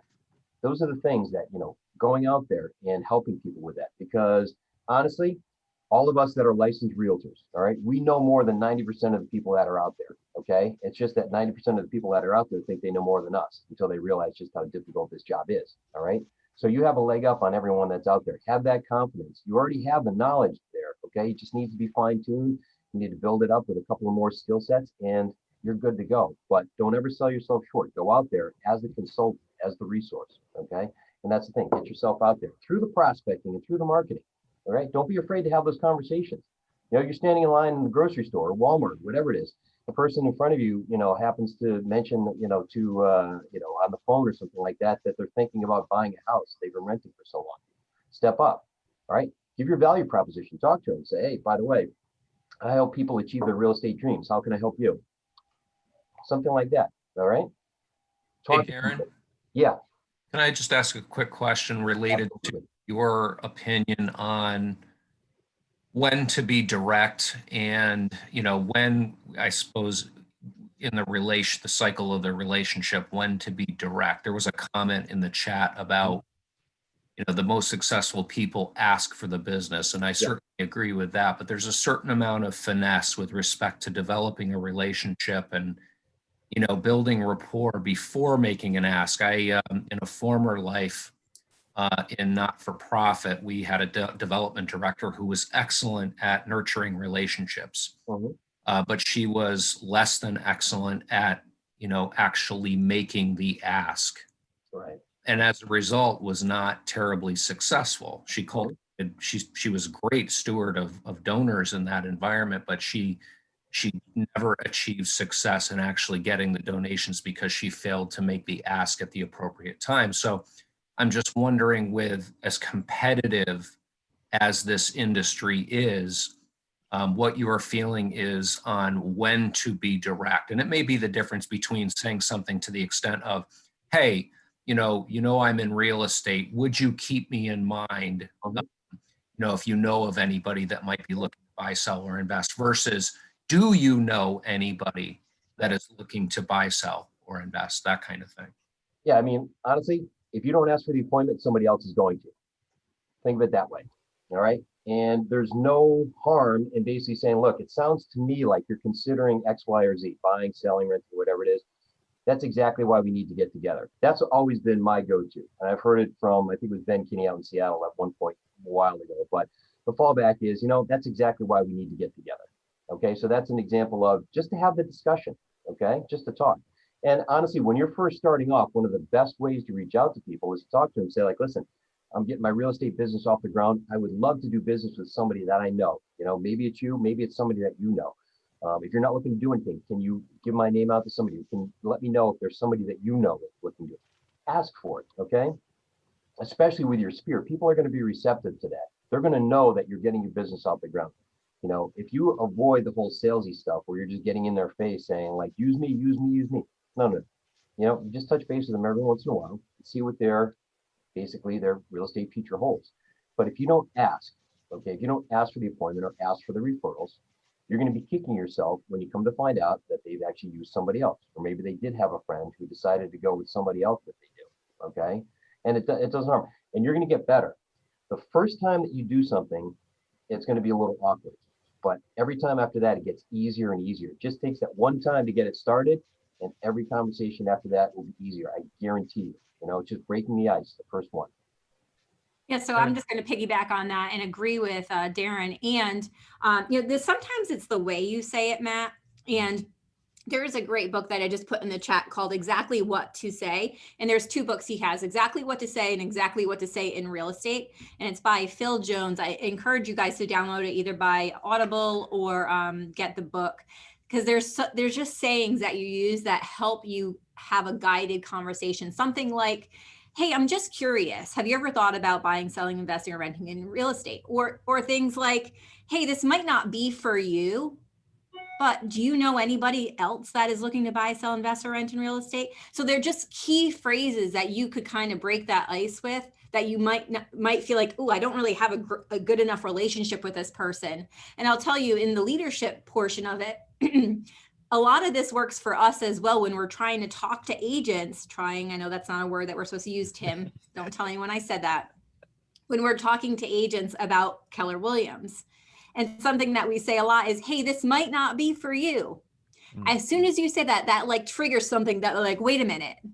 Or something like, you're a lot like me, so would investing in real estate be something you're interested in or someone be interested in? So I would suggest that book because it has a lot of great key phrases and it's really simple. It's just like a small book that gives you some really good talking points. So great question, Matt.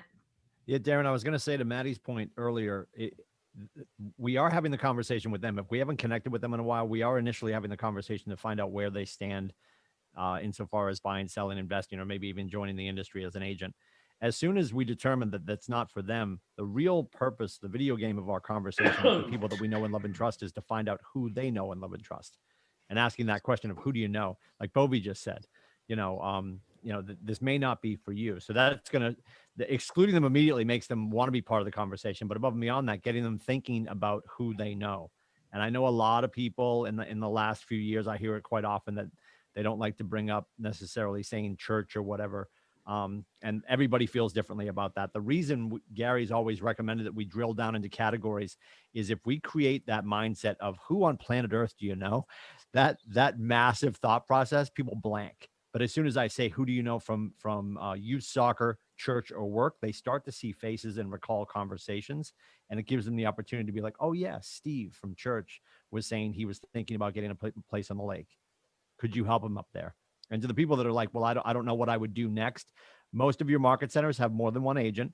Your team leader or your coach can put you in touch with somebody who is the rock star of that neighborhood, who could probably go co-list with you or help you with that if there's not a mentorship program at your market center. So you sort of have to enter into all of these conversations with the confidence of the army behind you. And I mean the entire company, but per your market center, the hundreds of agents that you could lean into by getting connected with them, by reaching out to your coach or your team leader. So please go into these conversations with confidence that it's not about what you don't know. It's about the army behind you that can assist you in finding out, because we're the connective tissue. It's rare we're going to be the person that is the game changer to the conversation. We're going to connect our people with the people that we're connected with. And that's really what we're doing here. Yeah, one of the things, to Tim's point, that we talk about when we do our script practice with new agents is we talk about how they can actually use the resources, the support. We've got over 400 agents in our office, and we use that in our scripts when we're talking to around listing appointments, okay? When we're talking to folks about our experience or what we have behind us, and use that to the best of your ability, especially when you're first starting off. I mean, it's there. You've got the support. Use it as much as possible. So, excellent point. Excellent point. Okay. All right, so let's go to lead generation.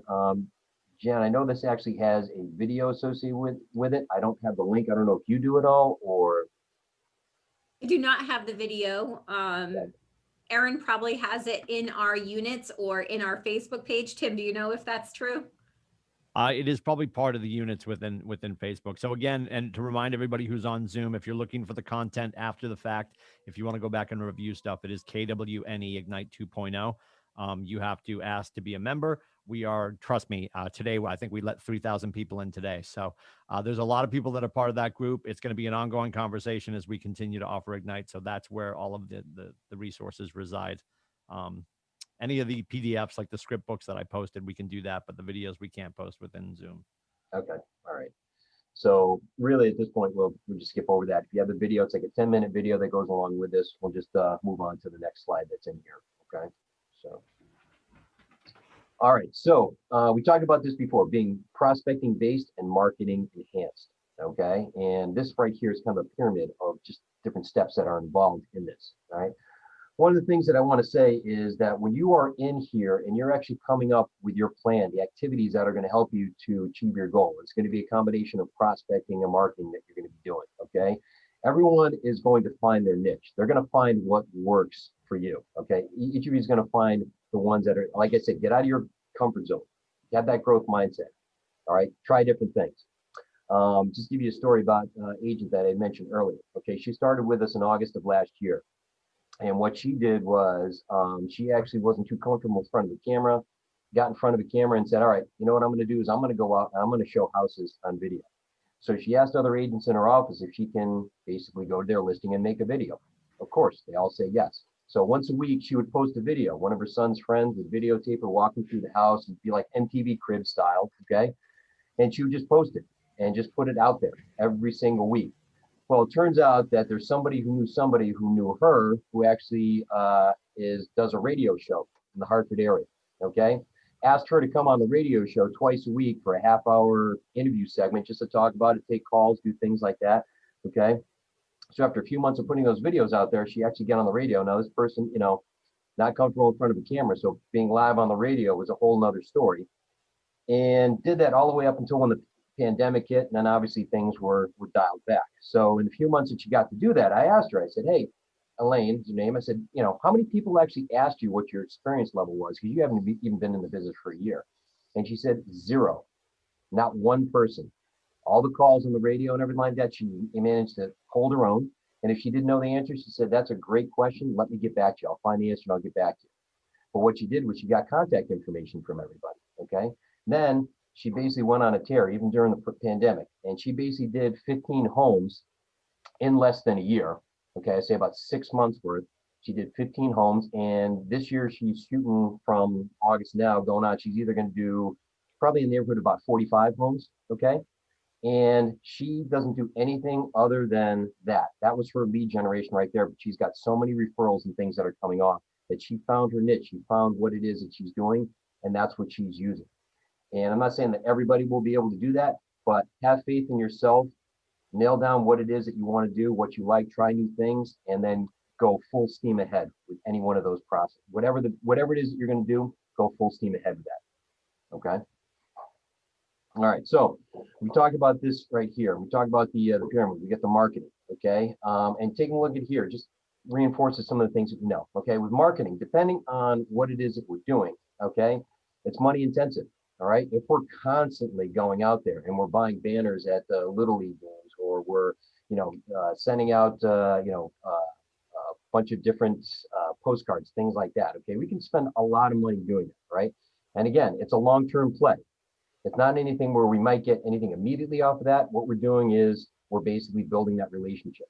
Remember, we talked about before, maybe 7 to 8, maybe even 10 times of getting ourselves out there before somebody makes a connection between us and real estate. So it's a very passive play, and it's a long-term play at that. Okay. Prospecting, yes, it's more time intensive because instead of going one to many, we're going one to one now. Okay. But it's proactive. All right. Our results are going to be determined by how much work we put into it. Okay. What we get out is going to be determined on what we get in. And we can actually have immediate results, right? If somebody came to me and says, listen, I really want to increase my listing business. I don't have anything in the pipeline. What do I do right now? Well, we're going to be calling expireds and for sale by owners, right? Those people are already in the market right now.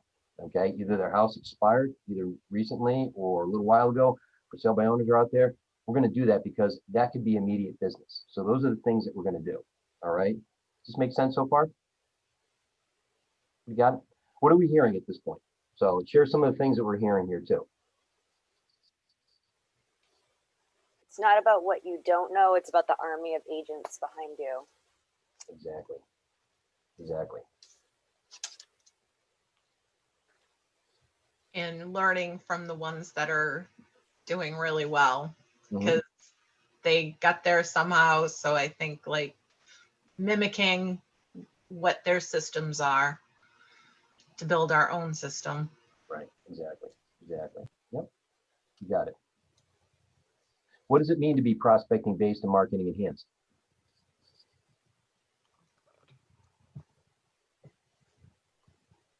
Your primary activity is prospecting and marketing enhances it, but prospecting should be your primary. Exactly. Yep. They both go hand in hand. I also think to focus your time and energies on the prospecting piece, and then trying to use as little money as possible on the long term so that you're getting that broader base, but connecting on a more personal level with those people that you're spending the time with. Right. Absolutely. Absolutely. No, it's good. Very good. Very good. And don't forget, follow-up. All right. Follow-up. When we're prospecting, okay, follow-up needs to be included in that as well. All right. I have some folks on the team who've been in real estate 7 to 10 years. Okay. We've been going back, and we did a little, I guess you could say, test where they actually were very good at following up with folks, people they've done business with in the past. So I had them go back the past year. They took a look at people that they've done business with in the past who may have done a transaction in the past year without using them. Okay.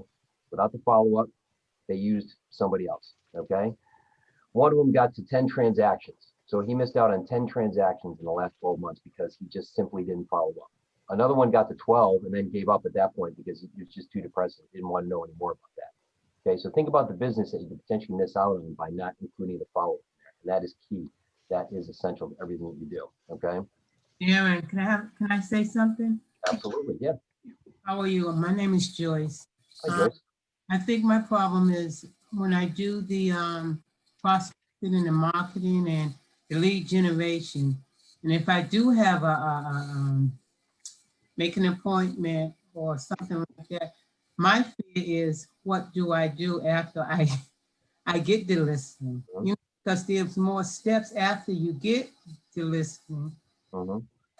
That's my fear. What do I do after I get it? Okay. Well, these are the conversations you need to have with the folks in your market center, either your team leader or your coaches, and just ask them, say, how do I prepare a pre-listing packet? Or how do I pre-qualify a buyer? Things like that, okay? And when you actually have that and you understand that, okay, you're gonna get a better feel for it. The best learning is actually going out there and doing it yourself. But you can always ask to shadow somebody else in one of their listing appointments or a buyer consultation, something like that as well too, okay? But a lot of times too, everybody wants to worry about things that are happening down the road, but yet without the appointments, you're never going to get to that point. So focus on, talking to people, getting an appointment. And when things are there, you can always shadow somebody ahead of time and start to learn it. Talk to people and see if they can actually help you out with preparing something like that together. Any of the tools that are in command, like the listing presentation, the buyer presentation, things like that, have people help you out with that, coaches and things. Because a lot of times you can prepare as much as you want. I can't tell you how many times we have classes on, writing out a purchase contract, and people do it and they go through it. And then when the time comes and they really have to put in an offer, they panic and everything freaks out and the world gets really small and they're like, I don't know what to do. It's like, well, you've done this 3 or 4 times. Let's just take a step back and walk through the process. So when you're actually involved in it, that's where you're going to do the most learning. Okay.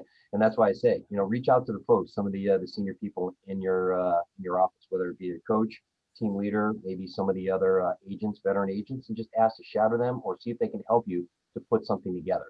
Because over time, you're going to actually come up with what works for you. All right. I can tell you right now that if you talk to, you took me and took our team leader, took our assistant team leader and our OP, and you put them in a room and put us all in a room and said, all right, what do you guys bring to a listing appointment? We're all going to have different answers. Okay. But it's customized to whatever it is that we do. And you'll find what works for you over time. Okay. Thank you. Does that help? Good problem to have. Yes, Yeah. thank you. Absolutely. Absolutely. Good. Okay. All right. So next thing we're going to talk about our database. Okay, we're going to go into what we do for our database. All right, what is a database? Anybody want to come up with what they think a database is or what the purpose of a database is? It's a central location, one location where you keep all of your contacts, all of your contacts information, Yep. notes, any and everything. It's our book, our lifeline. I kind of think of it as. Exactly. Exactly. Yep. It's one The thing. relationship management tool. Yes. Customer relationship management. Absolutely. It's the most important thing that we have here too, because these are the folks that, we have the best relationship with. We're maintaining that contact. We're personalizing our communication with them. Okay. When we put them in here, these are people that we've already had the conversation with. We're basically staying up to date with them. We're reminding them that we're in real estate. Okay. Because people tend to forget, know that personally. All right. And what we're doing is by fostering that relationship and customizing. Okay. What we're doing is we're building that wall. We're building that moat around it. All right. So that when something comes up, if anybody there in our database gets asked a question about real estate, they're going to recommend us, right? Everybody has a go-to attorney. Everybody has a go-to mechanic, a go-to accountant, things like that, right? Why can't we be the go-to real estate resource? Any questions that come up, any situations, anything like that, we want to be the go-to person. And what Command allows us to do is to really hone in and personalize that relationship, that one-to-one relationship. All right, we're going to go through some of the things that we have here, but what we want to do is it's not so much nowadays where we send out a mass email to 10,000 people. And we basically, it's just like, hi, insert name here. And it's just a generic template that goes out to everybody. All right. People are going to see through that. They know that. All right. You go to a car dealership, they give you that white glove service, that personalized, the car that brings you back and forth, whatever it is. Or you go to a bakery, they've already got your, your favorite muffin and your coffee made the same way. Everybody likes that. And everybody wants that nowadays. All right. And that's what we're trying to do here with our databases. We're basically implementing that relationship. We're basically going in and we're letting people know that, hey, when it comes to real estate, I'm your go-to person. And in the meantime, while we're talking here, I'm just going to offer information. I'm going to tell you information about what's going on in your neighborhood, what's going on in your town. Okay. I'm going to, send you videos of open houses that I have coming up in case it piques your interest or maybe somebody that you know. All right. I'm going to give you a call once every few months just to see how things are going because things change quickly, right? You know, you could say that, you know, maybe somebody that you sold a house to, 9 months ago, okay, all of a sudden they call up and say, well, guess what? We need a bigger house because wife's pregnant with twins now and the house isn't going to do it. Okay, great. Let's do that. All right. Things change quickly and you want to maintain that communication because otherwise they don't go to you, they're going to go to somebody else. And that's the biggest thing. All right. And we already talked about it too. You know, if you all want to pull out your phones and take a look at your contacts that are in there, right? 6% of those people are going to do something real estate related in the next 12 months, right? Okay, so you have business that's sitting there right in your hand, okay, in your phone. Take a look at all the email addresses that you have. Take a look at all the contacts that you have in social media, all right? Those three groups right there make up your database technically. You just have to get them all into command and put them on the smart plane. Start going through that. We'll show you a little bit about that. All right. So having all this information, having everything right there and centralizing it allows us to really keep our business organized. Okay. Has anybody gone into command? Anybody put their database in there? Anybody started working on it at all? I have, but I didn't do a lot. And then I just realized, like, after the Ignite thing yesterday, is just I've got to go through my phone, through my Facebook group, through my art groups, through my my clients list. Yeah. I have it. It's just a matter of putting it in there. Yep, absolutely. Absolutely. And I've started to text some of my clients, hey, could I please have your, because I have their phone number, but I don't have their address.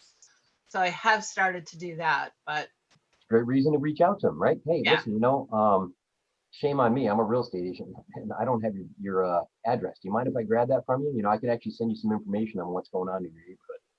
So things like that.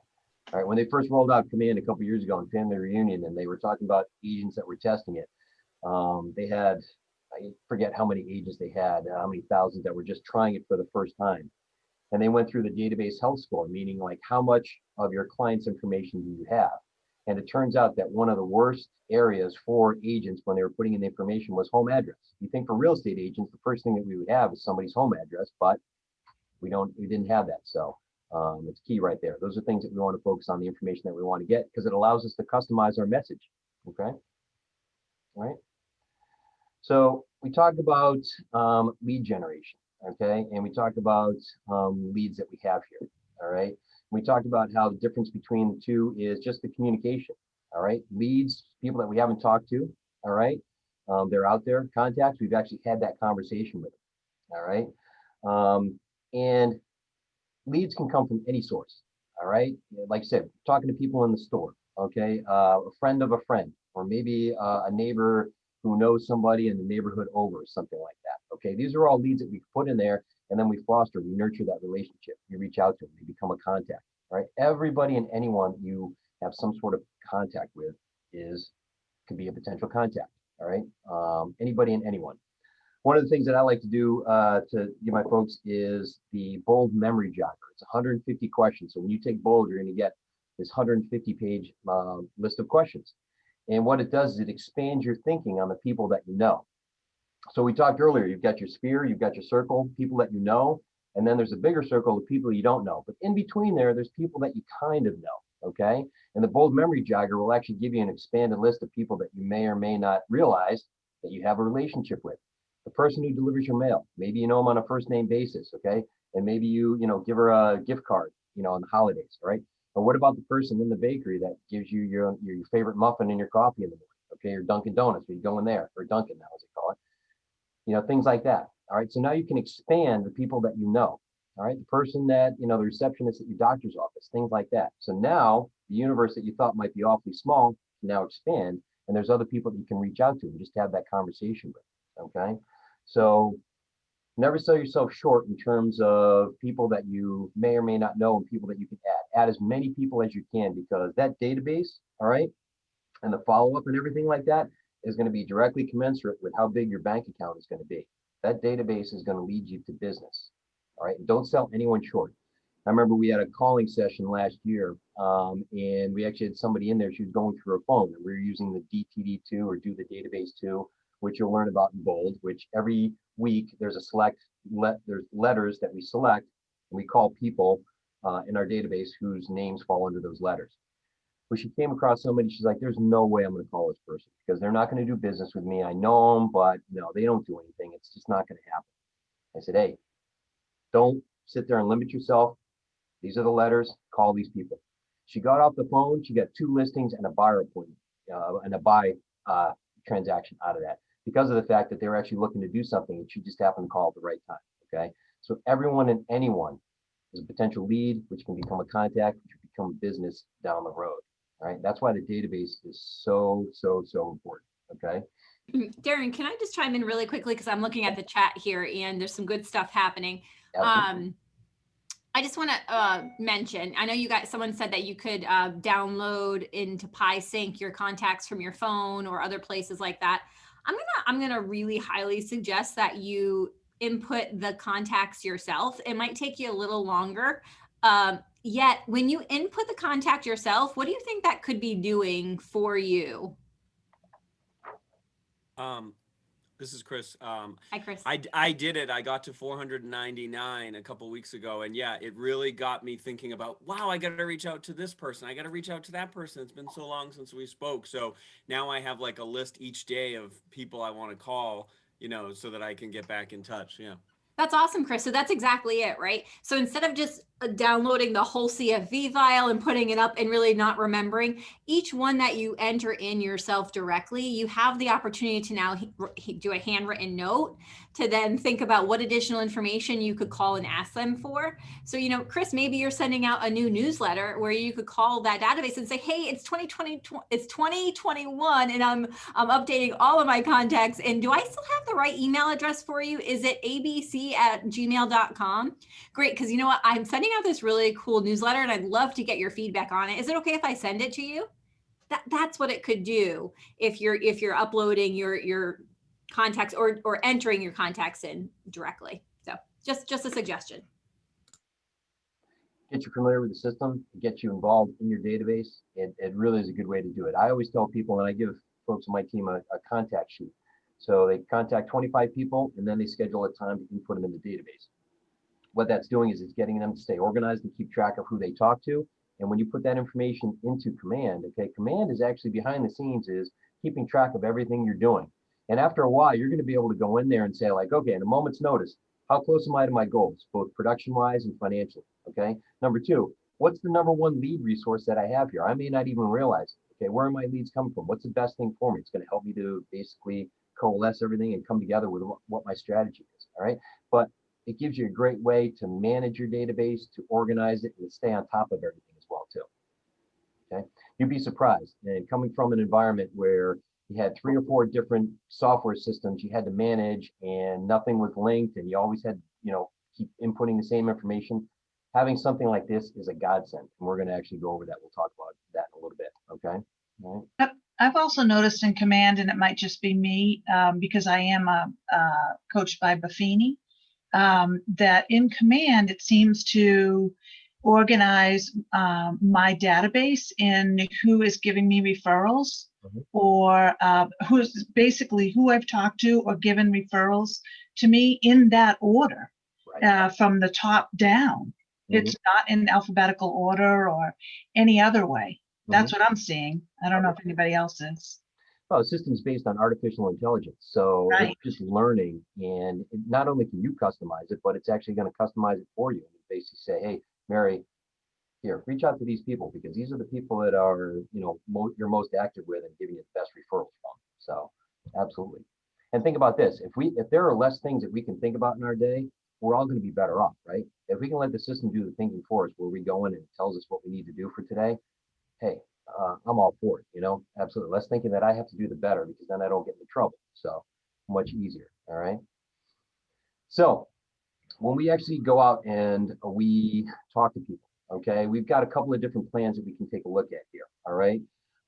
We talked about how essential communication was with everything that we do. Communication is the key, the cornerstone of our business, especially when we come to lead generation.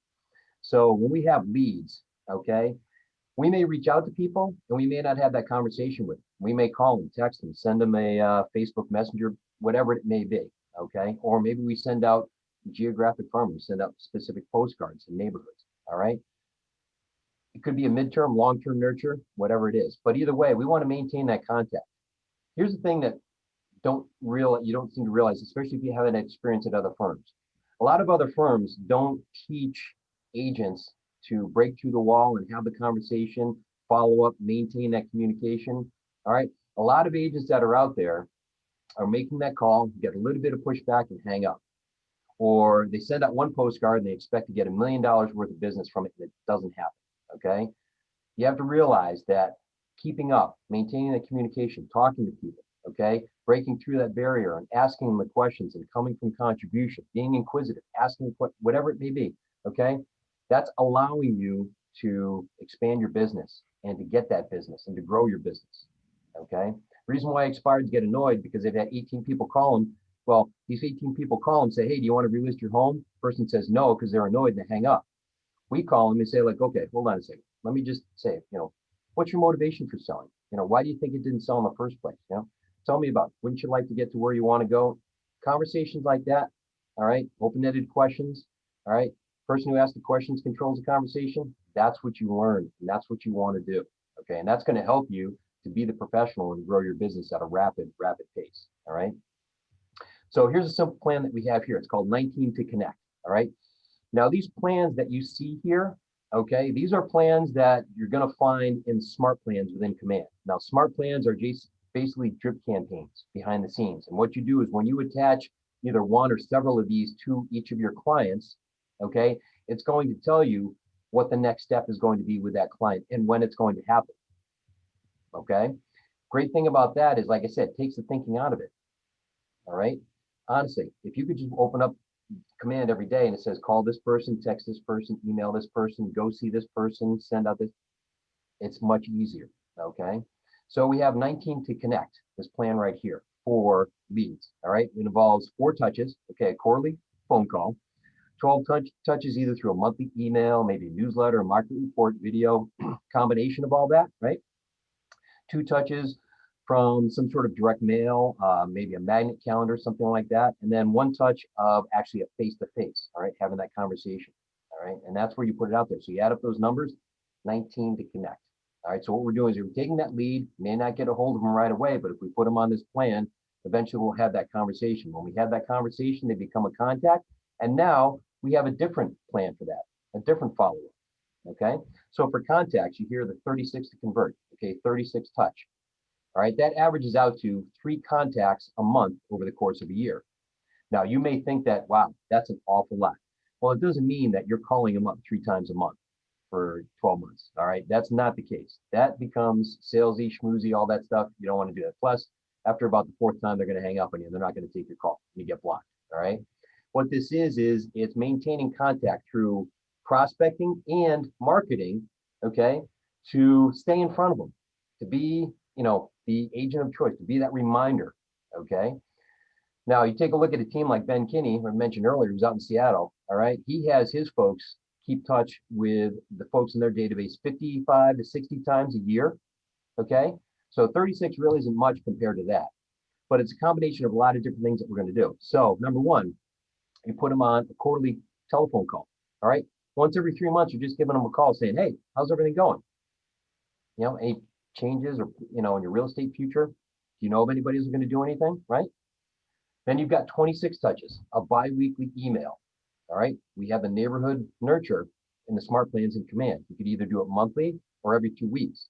Do it every 2 weeks. It gives them information about the house, about their neighborhood. Okay. People go to these websites like Zillow and all these others to, number 1, find the value of their home, or number 2, see what is going on or to look at houses in other areas. All right. If you can send them that information, half the battle is won right there, right? 2 touches, like an event, a get together, or a party, okay? That's a face-to-face. You can maybe drive by their house and just stop by and say, hey, just thinking about you, how's everything going, all right? Anything along those lines. We talked about the 6 different ways of communication, all right? You can take any one of those and use it as your 2 touches. And then you've got 4 touches, again, direct mail. Maybe once a quarter, sending them out something, maybe a calendar at the end of the year, a magnet. It could even be just a letter, just saying, hey, just looking to touch base. Handwritten note. I saw somebody talk about the handwritten note in there. That is a great personal touch that's in there. That adds a lot of value. Okay, people are going to remember that. Okay. All right. So what do you think? What's everybody hearing right now? Okay. Hi, Darren. I have a quick question. Yeah. I'm Debbie from Keller Elite in Plainville, Mass. But so when you're inputting in command, is there a way to differentiate between your leads and contacts, or does the contacts just go in demand and the leads do not yet? Or is there a way to separate them out, or they're just one big under the contacts? Yeah, we'll show you next. I'll actually go into command. I'll show you how to input a contact or how to input somebody in there. Leads and contacts go in there. And the way that the leads get designated differently than a contact is that there's a little L next to their name in your database, okay? And there's a checkbox that you can have in the contact card that you can actually take them off. Once you've had the contact with them, you take them off as lead, you just uncheck the box and you're good to go. So that way you can actually sort through all the people who are leads that you need to follow up with and all the people your contacts or however you want to sort through it. Okay, so just to clarify, a lead is somebody that you're just kind of starting out with, getting in touch with, and a contact, somebody that you're kind of more regularly contacting? Yeah, I would look at it this way. A lead is somebody that you haven't talked to yet. Okay. You got their name, you have their information, but you haven't had that real estate conversation with them yet. Okay. Once you have that conversation and you know, maybe they're looking to do something now, maybe they're not looking to do something now, but either way, you know, they become a contact, and that's going to essentially determine what smart plans you put them on. Okay, thank you. Sure, absolutely. Yep, I think it's a good time actually for a break. So good suggestion. Jen, how long do you want to be? 5, 10 minutes, 15 minutes? What's the thought here? 10 minutes? Okay, all right. So why don't we do a 10-minute break? It's 10:30, so have everybody back at 10:40, then we'll jump into command. We'll show you how to put in a contact. Thank you, Darren. All right, thanks everyone. Thank you. Thank you, guys. And I'm going to stay on. If you guys have any questions during the break, I'll be here. I'm not sure if Tim is staying on as well, or Darren, but I'm going to stay on. And if you have questions, please let us know. Well, Jen, I actually have a question, and I brought it up in the chat. But it was essentially, I've seen a lot of agents make market snapshot posts, and I was wondering if someone could show us how to create a market snapshot. Is it through Paragon or through command or Through command, you could do a market snapshot. Okay, so if I'm understanding correctly, and I'm sure Darren's going to go through that in a little bit. Okay. If not, here's the thing. Which market center are you in? I'm in Keller Williams Coastal Realty. Coastal. You have such a great tech coordinator. His name is, I think, Joe. Robert. Robert. He's so awesome. He looks like Billy Joel. I tell him that every time. And go set some time up with him, and he'll absolutely help you with that. Okay. Yeah. Okay. Thank you. I appreciate it.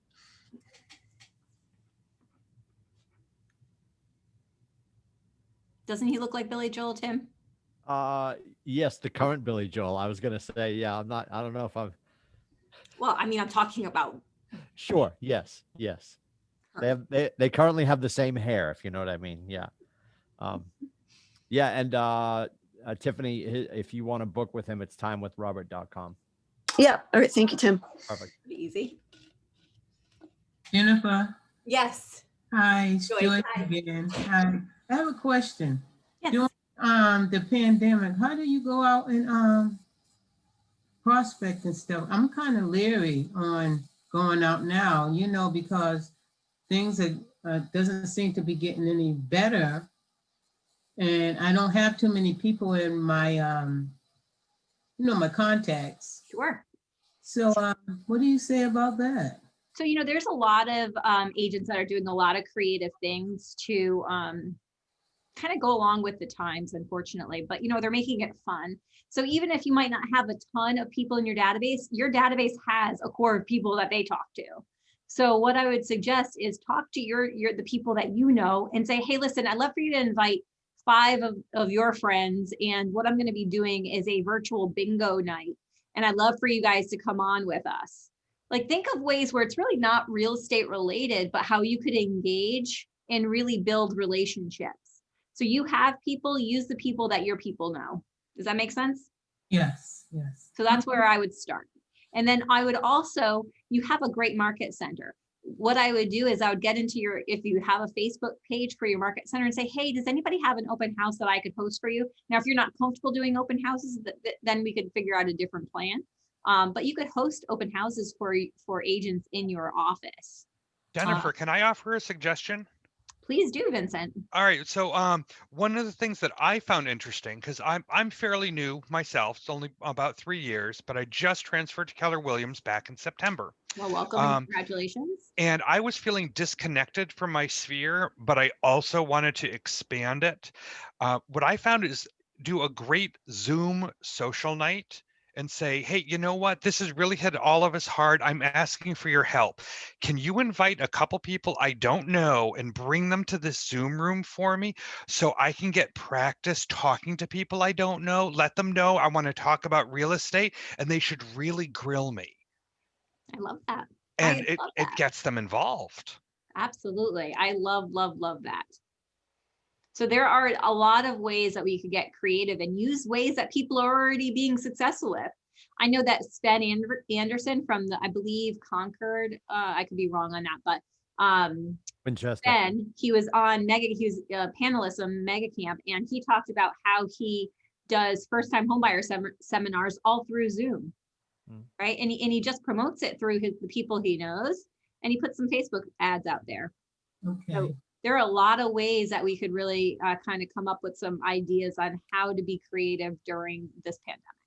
And Sven and his team were doing those from like a Bed Bath and Beyond, not a Bed Bath, but like a home improvement store, but more like a bath and kitchen store. So he's doing it in a really nice place. Joyce, to Jen's earlier point, even if you brought on, and if you don't have these relationships, these are the allied resource relationships that we want to start to create. If you don't know that designer, that person who would come in and help people prepare their house for sale, bring somebody on and initially just put it out to your initial circle, and to Vincent's point, have them invite some people. Since we're all home, is there a space in your house that you would like to create a nicer space for yourself to spend your entire life in, because it feels like we've all been home for so long? And have that interior designer just join and give them one simple little tip to sort of curate a space for them in their home. And you've brought that person on. You get to be the connective tissue. You don't have to hold the class or be the expert in the room. You're connecting your people with the expert, and you're creating value, because everybody, I would argue everybody in your life probably wants to create the space in their home that they love, would like to make it a little bit nicer. Right. And how could they do that for, just by moving some stuff around, adding a pillow? Maybe it's make a pillow night. I don't know. I mean, that obviously the opportunities are endless. How can you lean into your allied resources, bring them on? You get to be the connective tissue of the conversation. And, whether you're doing it once a month, every other week, you can have somebody on and create this group. And then when it does get back to the point where we can be face-to-face and hand-to-hand with people, you've already developed these relationships, and we are winning at that point too, because they're seeing your face, they're hearing your voice, and they're growing a connection with you. As Darren said earlier this morning, people want to do business with people they know and love and trust. And they are going to feel more connected when they see your face, hear the words you're choosing to use, and the passion in which you're delivering those words. And if you can bring allied resources into the conversation that probably haven't been asked by another realtor, would you come on with a group of my people and show them how to make their reading nook a little bit nicer? And you're going to find your tribe. We were talking about that earlier too. Bovie was saying, we got to start to build our tribe. You just got to find the people you're going to connect with, because those people invariably are going to be repeat offenders, and they're going to send you the people that they know and love and trust for the rest of your career.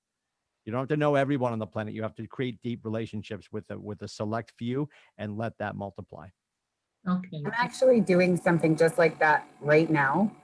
I've had, I decorate, and I've had people ask me over and over, and I've attempted to do an Instagram page, but I can't stand a camera in my face that much. So I'm not doing that, but I am doing, I'm doing a Zoom. I was starting out doing it a Facebook Live, and I actually got the idea because a friend of mine, for her business, she did a paint night via Zoom. So she invited people. They did one of those paints, they were drinking wine, and they were all painting one of those same pictures. And if that's what you love to do, that's a great way to do it, because she wound up, for her business, getting you know, 3 or 4 new contacts just out of a paint night for supposed to be a couple of her girlfriends. They drank wine, they talked about things, and it was a great way to network. So any of those things work. You just have to, if you invite 2 people and tell them to invite 2 or 10, however many they'd like to, I think it really works, because now I'm doing this for like 14 people and I don't know, I think maybe 3 of them. So, and by the way, do it for the kids too, right? So this is an opportunity for you to help parents out. And if you could do something where you're doing a paint night for kids, or like in my town, they paint rocks and they say be kind and all these words, and they leave them around areas for people. Do a night like that. I mean, that's all connecting with your community, Kelly. I love that. And we do that here too. We do that with our agents and in our community. And you know, people love that stuff right now. I mean, it's a tough time, and people want that interaction one way or another. Pine cones at Christmas time on our street. We walked up and down the road, collected pine cones, and then all of the kids on our street collected pine cones and left them out in front of each other's houses.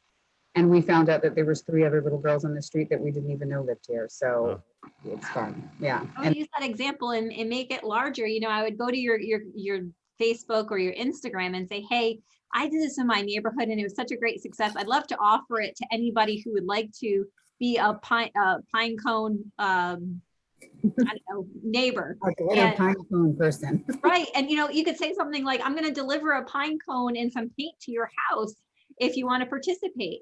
Again, these are just creative ways on how you could really connect with your community. I love that, Kelly. That's awesome. Can I say something? Yes, please. Who is this? Sorry, I've been like, there's so many Hey, times Jessica. I wanted to say something. Yeah, no, I was just gonna say, even before the whole pandemic thing, for a long time, I've had like different groups and things. So for example, I had, I call it Stitch and Bitch, but it's really just knitting and wine. But you know, we were able to do that on Zoom still. So you know, it's socially distanced, even if you did end up meeting up, like if it was nice weather, you could go outside or whatever. But I invite people to come in there and they learn something new. But it's also something that we do like every couple of weeks. So we're able to actually connect with people, and there's all these people that have interesting hobbies or a skill that they can teach.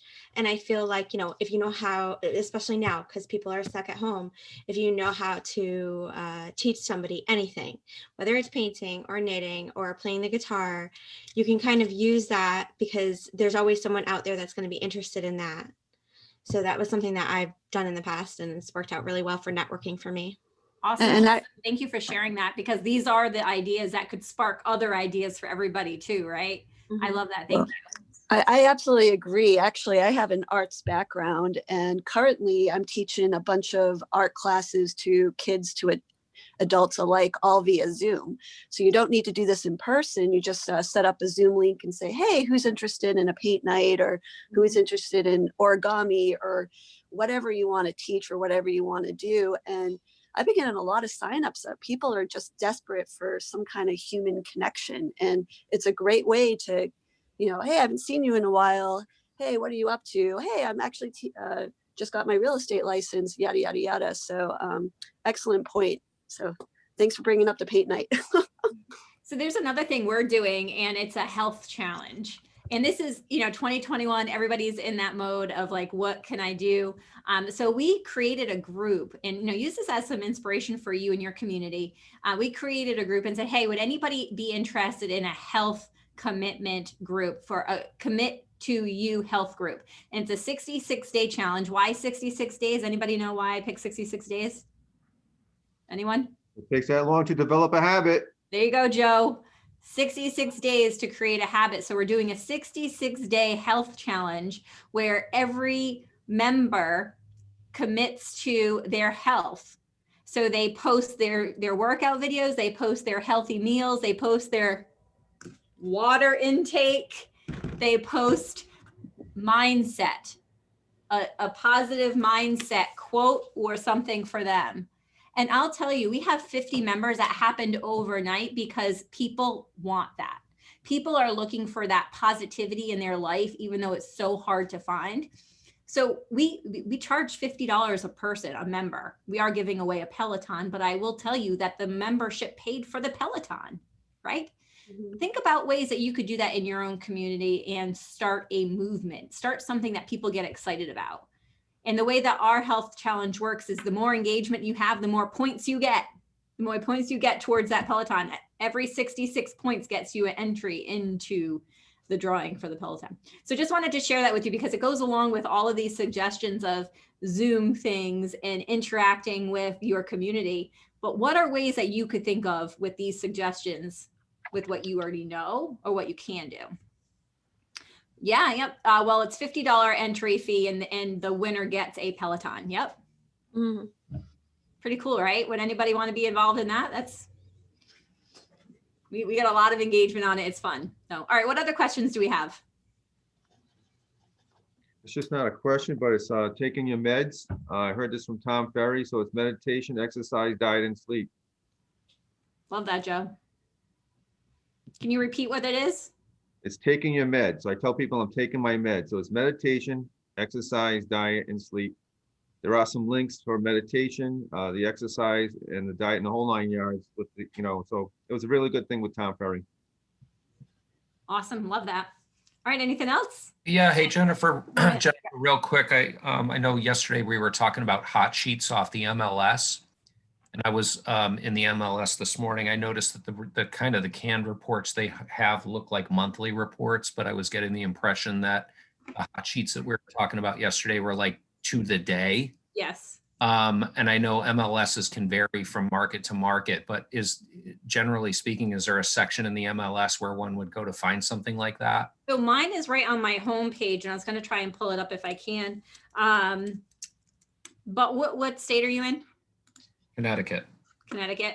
Darren's actually in Connecticut, so he can probably answer that. Darren, are you on? Yeah, it's when you go on the front page, when you go into the matrix on that first page, there are hot sheets that are in there. There's also a market watch. If you really want quick information, that market watch that has the bar graph in it, which talks about, closings, new listings, price decrease, all that stuff. You can customize it either for 1 day, 24 hours, or you can go back for a week. And you can So is that actually in Matrix, or is that a different? That's on the front page of the Matrix right there. So when you're on there and you take a look at it, it actually gives you a quick information of what's going on. You can customize it. It defaults to the entire MLS. Or you can go in and you can basically do it by county, by town. That'll give you a quick snapshot. The hot sheet is a little bit more involved. That's where you actually go in and you can customize what information you're looking for. And all you do is you just click on the box. I think it's in the lower left-hand corner for hot sheets. And I then see you it. can go in and build whatever reports you want from that point. But if you want a snapshot of what activity is in a town or a county, you can customize that market watch there. Awesome. Yeah, I see it right here. Thank you very much. Sure, absolutely. Darren, I'm just going to take 2 minutes just before you get started, if you don't mind. I'm going to share my screen and just show you that Facebook page that I was telling you about because I had a couple questions in the comments.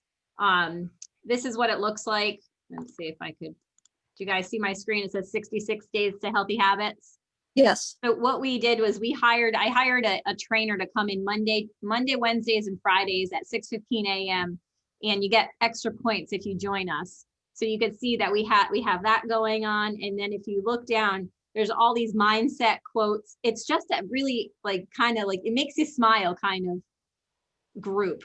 So think of a way that you could create a group to do something like this. That's Julian Edelman. Someone worked out with him today. That's my daughter right there. She's helping me get my water down. But again, it's just a way to form community here. And you can see all of these positive mindsets and things. And in the day of COVID, we need stuff like this. So what can you do in your world? It might not be a health challenge, but what can you do to create community around where you are? That's all I wanted to add before we could continue. Yeah, how about a food drive? Love that. Love it. Coat drive, food drive, anything like that. Yep, absolutely. Yeah, Jason Abrams tells a story once where he actually had a top producer in his office who she was burned out, and she was doing, I don't know what the amount was, but 20, 30 million a year or whatever. And he said, all right, something, take a break, go do something that you enjoy.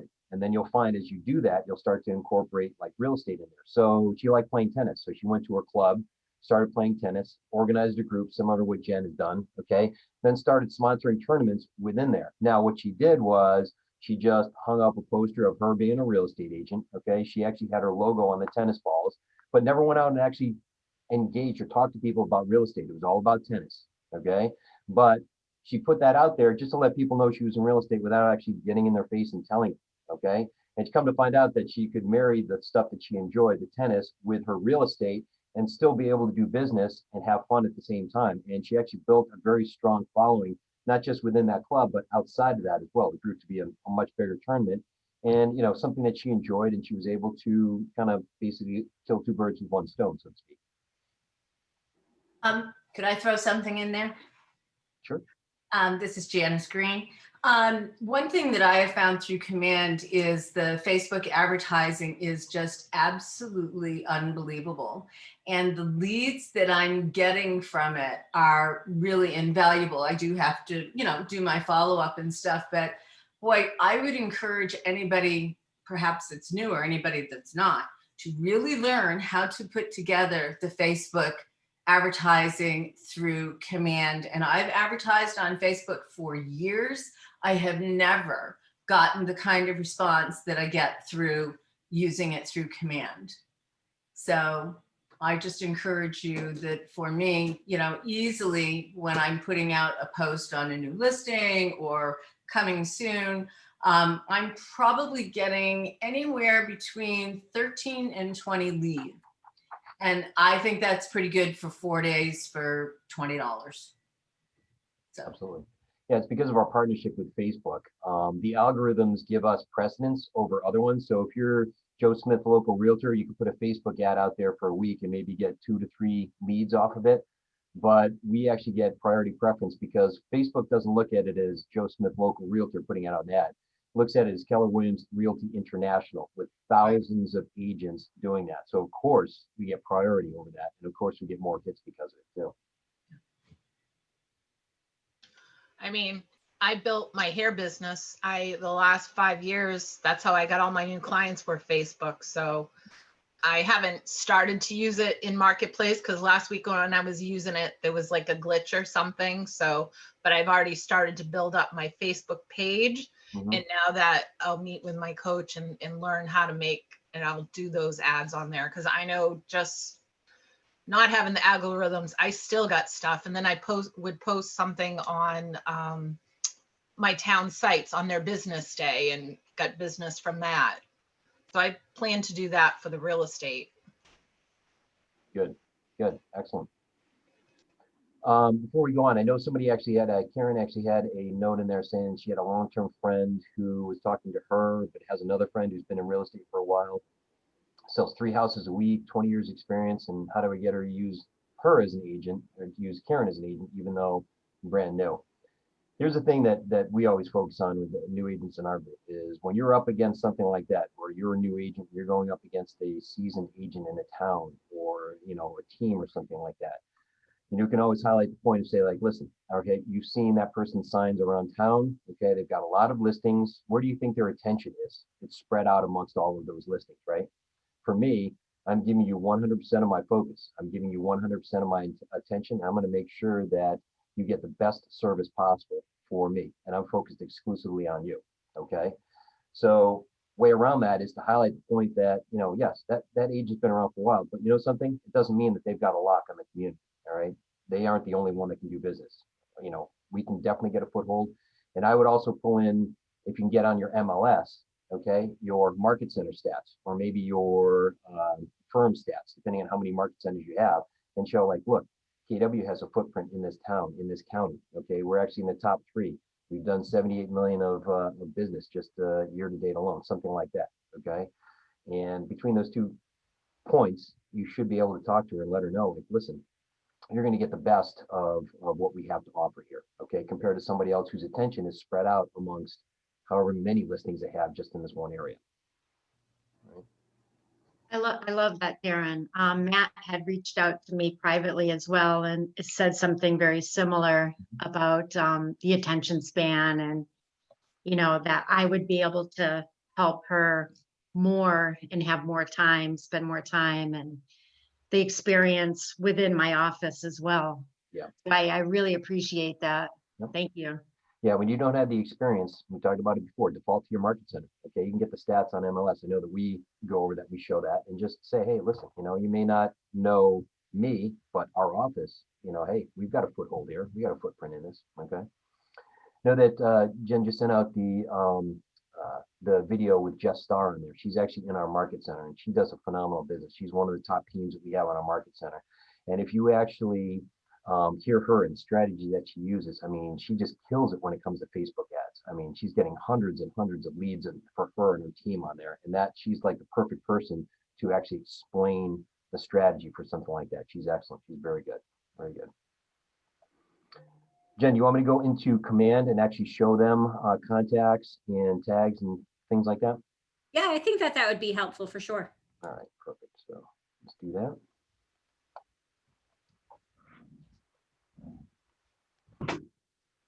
Okay, so for everyone not familiar with this is command. Okay, I just logged in, and this is the home page that comes up. All right, and you're going to see that there is a lot of information that looks awfully busy. Okay, but there's ways that you can go and you can customize this. We won't go over this right now, but one of the things I want to highlight, or two of the things I want to highlight, is number one, you've got your tasks right here. So when we talked about earlier, okay, having everything laid out for you right there makes it so much easier. You just go into your task for your day, you complete what you have to do, and just keep going through that day in and day out. Not only that, but you've got a snapshot of your goals down below here. You've got your production and your financial goals right here. And that's a great way to look in and say, like, okay, am I on track? Am I off? What's going on, in terms of my activity versus where I wanted to be? And you can get up to the minute, basically, numbers on where you should be. For our purposes, okay, for going in and putting in a contact, if we click on the red KW on the left-hand side, you're going to see that the menu of the icons appears right here. And if we click on contacts, all right, it's going to bring us into our database of contacts.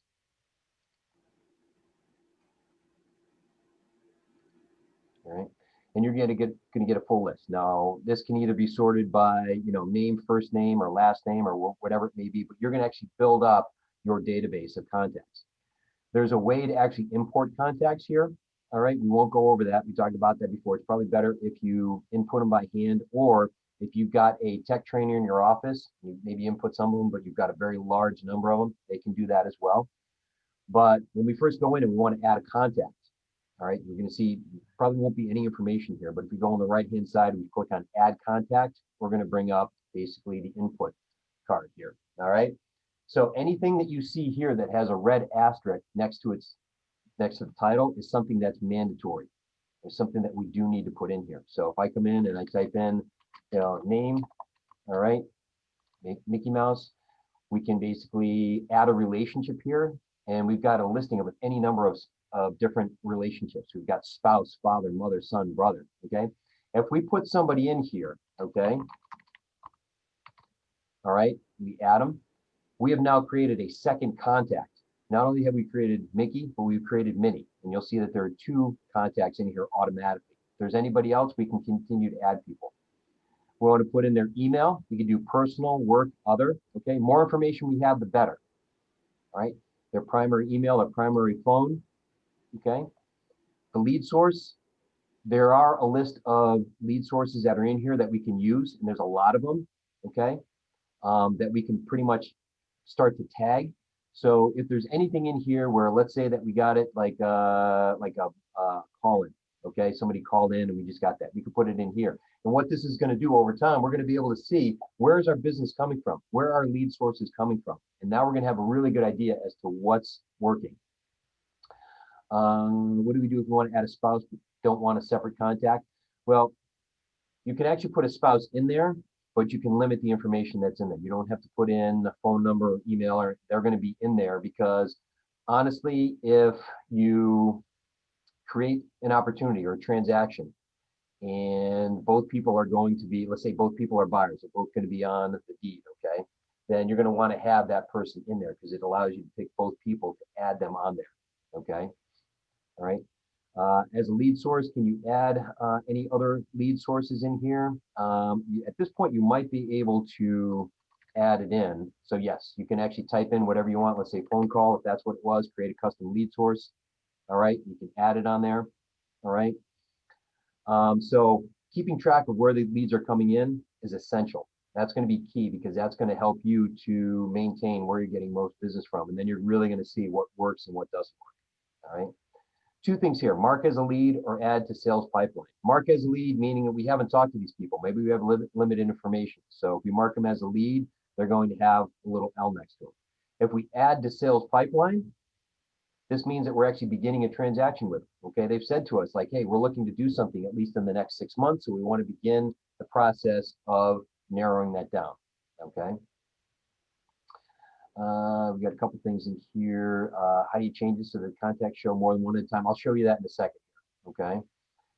So we got the lead source, mark as lead, add the sales pipeline. And then we've got tags. Now, tags are an extremely important part of what we're going to do here because this allows us to really customize how we categorize everybody in our database.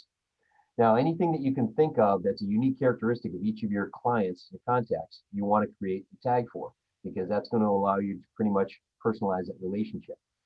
Now, anything that you see in gray or green here, I'm colorblind, so I'm assuming it's one of those two colors, okay, has already been default that's been put in there by KW. Anything else with a separate color is something that I put in here, okay, and you can pretty much come up with a whole bunch of different things. Like you'll see here that maybe they're a dog lover, okay, maybe I met them in a particular town or family reunion, maybe they're a fan, maybe they're a lawyer, maybe they have mice as pets, something like that, or met them through a networking event, anything and anything you can think of. Now, if you don't see it in here, then you can always add it. And all you got to do is the same thing like the lead source. We just type it in. So let's say that they're a Patriots fan, okay? All right. Now, didn't come up. So if I click on create custom tag, I can actually customize whatever color I want to use here. So let's say red, all right? And then we add it. Okay, so now they're a Patriots fan, but maybe they're also a buyer too. All right, so I know I already have that tag, so they're a buyer. All right, anything that I could do, and I also know too that maybe this person is a veteran, military veteran. All right, so I've added these, and now that allows me to really hone in on what are the unique characteristics or specialties of this particular client. So why would I want to do this? Well, number one, okay, if I want to send out an email or a quick text or something like that to all the people in the database who are Patriots fan and say, hey, as a Giants fan, I can sympathize. I know what it's like not to be in the playoffs. Sorry about that. Okay, I can send that out. If they're a buyer, then I can tag all my buyers and say, hey, listen, the market's going to be heating up soon. We should really get together and kind of formalize our plans. As a veteran, okay, July 4th, Veterans Day, those two holidays, I can send out a card or an email or a text or something like that and sort through everybody that I know is a veteran in my database, send them a little something saying, hey, thank you for your service. Okay, so this really allows me to get into developing that personal relationship with everyone in my database. All right, now there's add more information. All right, we want to add as much information as we know. If we don't know the information, great reason to reach out to them. Okay, so if we click on additional contact information, right, we have other methods of email and phone, other numbers that we can add. We can check off, all right, what the preferred method of contact is, and any additional emails, phone numbers, street address. Okay, as soon as we start typing this in, it's going to start to bring up, all right, addresses that are out there. Great thing about this is that we have the address, we can put them on the neighborhood nurtures. So those monthly or bi-weekly reports that talk about housing activity in their neighborhood, or maybe somewhere else that they want to move to. All right, maybe we've got another address. The other cool thing is there's a social media profile. So if we start to type in that they actually have a Facebook page, it's already going to give me the prefix for Facebook. Now, if I start typing in their name, it's going to bring that out. I can do the same for Twitter, Instagram, LinkedIn, Pinterest, Google, anything like that. And I can add as many profiles as possible. And again, this is going to allow me to keep that personal connection with them. I can reach out to them through Facebook, Instagram, whatever it is. All right, I'm not really good with all those things, but whatever, you get the point on that. We have about, so we can go in and again, add more information. Maybe there's a different legal name. Maybe we want to put in the description. Here's their birthday. Maybe we have the luck of knowing their birthday, or maybe the home anniversary. Maybe we sold them a house and we want to put in that date. So every time it gets close to their birthday and we've got them on a birthday smart plan, it's going to tell us, say, hey, you might want to give them a call, wish them a happy birthday, or send out an email automatically. Or the home anniversary. Hey, can you believe it's been a year, 2 years, whatever, since you bought your house? We have more people that we can put in here, more people we can add. So we put in the spouse up top, but we can put in any other relationships that are in here. Their company name, company title. All right, we're really getting to the heart of the matter. We can sit there and we can really, really add as much as we want. And again, it's an excellent reason for us to reach out to them. Say, hey, listen, you know, I got your phone number and your email, but by the way, I don't even know your home address. Okay, do you mind if I grab that from you? Put them on. Now we've got more options for smart plans that we can add. Okay? And then there's a custom field where we can actually go in and we can add a custom field of anything that we want. They give us some names here, whether or not they have pets. Okay, the pet's name, all right, wedding date. If they're wedding, we can add a custom field. We can create whatever it is that we want. Okay, and everything that we put in here is going to show up under their contact card. So this really, really allows us to put in as much or as little as we want. And again, the more information we have, the more ways we have of reaching out to them, maintaining that contact. Okay, all right. Do we have any questions that came up? I know there are a few things that came through the chat. I just want to make sure I'm not missing anything. So, okay, so somebody showed about how to do the additional contacts. Okay. Tags, it's easy to add the tags. To delete them, I don't know if that is what you can do. Adding them, just type them in, and if they come up, you can add them, select the color. Deleting them, I don't know if that's something that we can at least do at this point. All right. Okay. So once we have everything in here, okay, then what we're going to do is we are going to create the contact. Okay. And they're automatically going to be uploaded to our database. All right, if you want to see what this is like, you just go in here. All right, so you see that when we talked about earlier, the difference between a lead and a contact is the lead has the L next to their name. Okay, so you've got Mickey Mouse right here, things that we put in. If I click on that card right there, you'll see that it brings up information right here. And you're going to see that my health score is only 48%. So I don't have all the information I should have for them. I've only got about half the information. All right. So see, it says right here, mark as lead. If I take that box off, the L disappears. So now I've had contact with them, talked to them, everything is done. I already know where they're at. I know what their real estate plans are. Everything is good. We've got our tags here.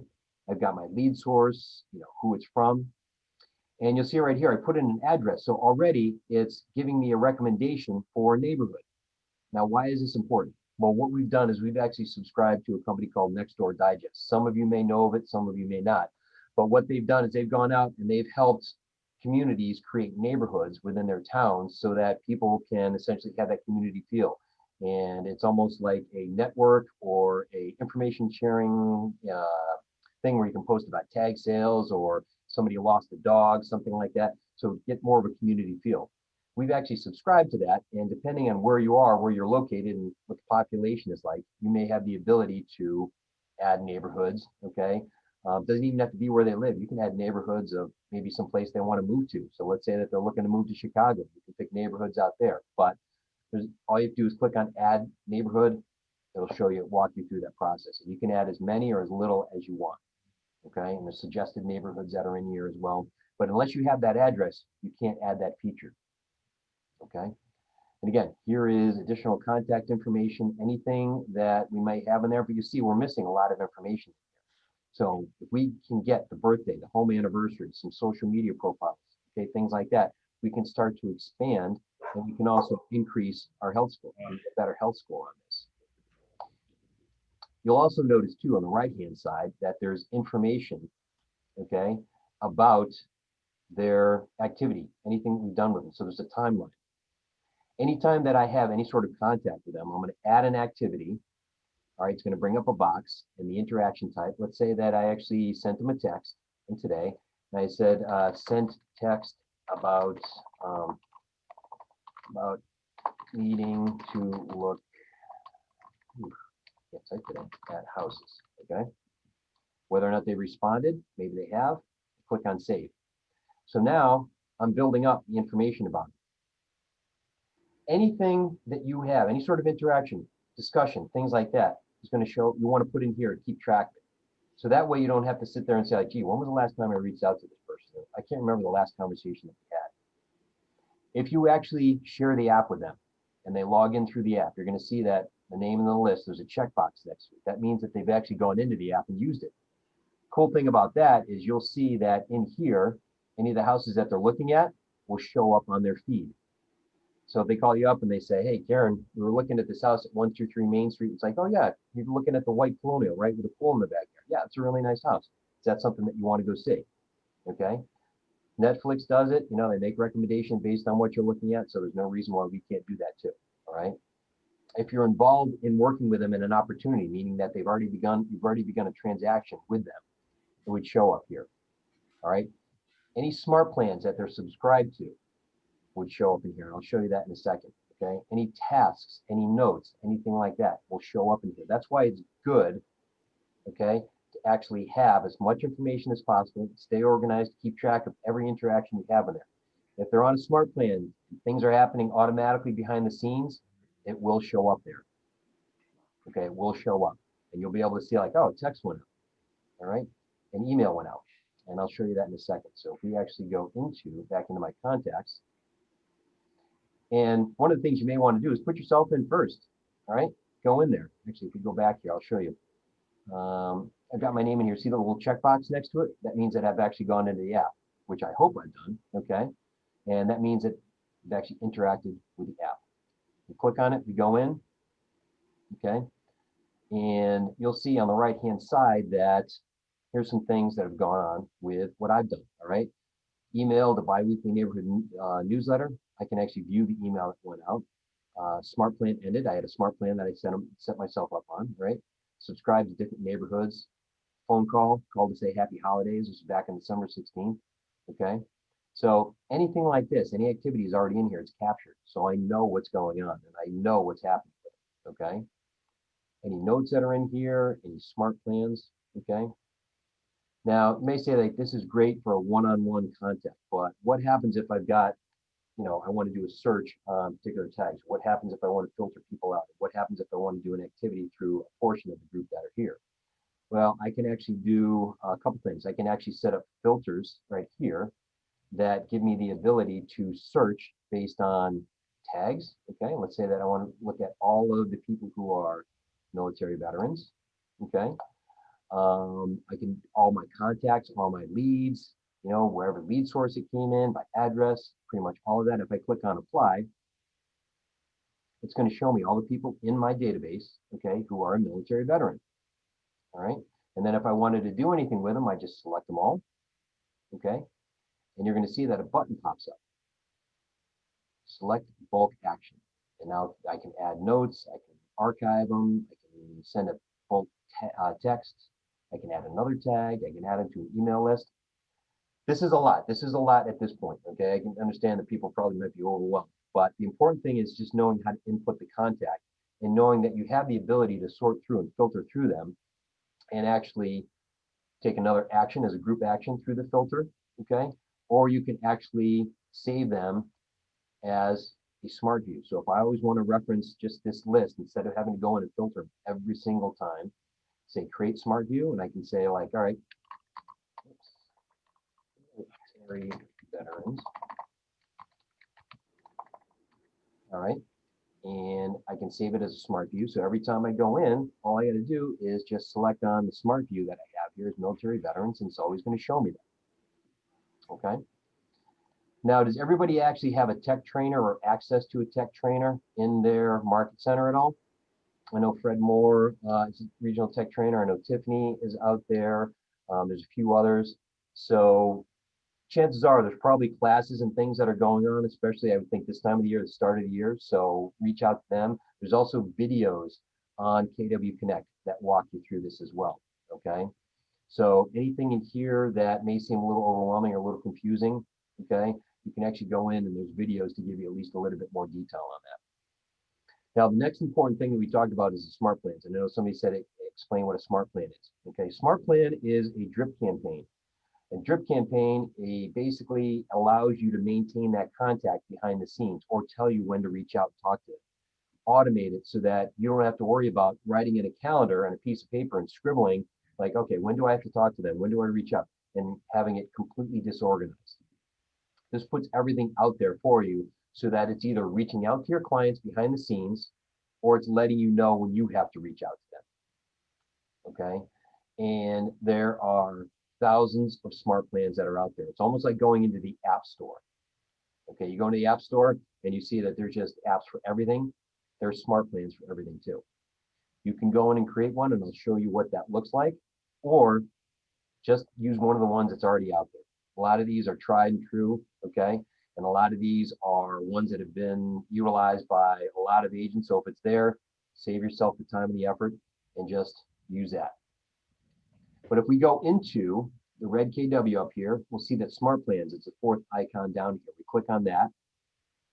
When you first go into Smart Plans, okay, you're going to see that your screen won't have anything in there because you have not built up a library yet. Okay, now you'll see here, I've got 18 different plans that I have here because I've either created them or subscribed to them, okay, things like that. But your screen is going to be blank. It's going to be blank. And what you're going to do is you're basically going to go to the library and you're going to pull smart plans that you want to use. And the way that we go about it is you'll see up top there, I've got my smart plans and I've got library. So if we click on library, you'll see that, okay, it almost looks like the App Store. There are things that pop up here. So we actually have the original 10 Keller Williams smart plans that came out. They've got the title, description, the rating, okay, how many people are using them, how many steps are involved, duration means how long it is, okay, so 15 days, and how many touches are there. So we talked about biweekly neighborhood nurture. If I wanted to see what steps are involved, I click on View Steps, and what it does is it says, listen, it sends an automated email about what's going on in the neighborhood. It waits 14 days, and it repeats it again, unlimited amount of time. So it's pretty self-explanatory, right? This is something that I want to do. I click on Add Smart Plan, and now this is immediately gone into my library, okay? So I can go through and I can take a look at any one of these and say, all right, which ones do I want? I would suggest that Neighborhood Nurture goes in there. Quarterly Call Plan is good, okay, reminding you to reach out to folks. 8x8 New Contact Engagement, okay? So again, if you have a lead and you've had that first conversation with them, put them on this one, on this plan. If you take a look at the steps that are in here, what it does is it sends a text, and if you hover over it, it'll even tell you, give you a suggestion as to what that text should be, okay? Then it waits 7 days, and then an interaction task. Say like, for example, hey, let's go grab coffee. All right, waits 7 days, then a phone call. All right, just give them a call, check in mode. Waits another 7 days, sends another text, okay? Another 7 days, add them to a smart plan. All right, so everything is laid out for you. And every time you go into command, you open it up on that morning, it's going to tell you what's gone on, what has to, okay, has to happen. All right. I have a question. Are they going out to the contacts, or this is just a reminder to you? They are actually going out to the contacts, but that's assuming that you attach your contact to the smart plan. And we'll talk about that in a second. All you're doing now is you're building up your library. You're basically taking each of these plans that you think are beneficial and you're adding them to your library, okay? And you can do this for as many plans as you want, okay? You can go in and, 2 weeks from now, you can say, something, I heard about this plan that's out there, I want to add it. Anything like that, okay? You can have an unlimited amount there.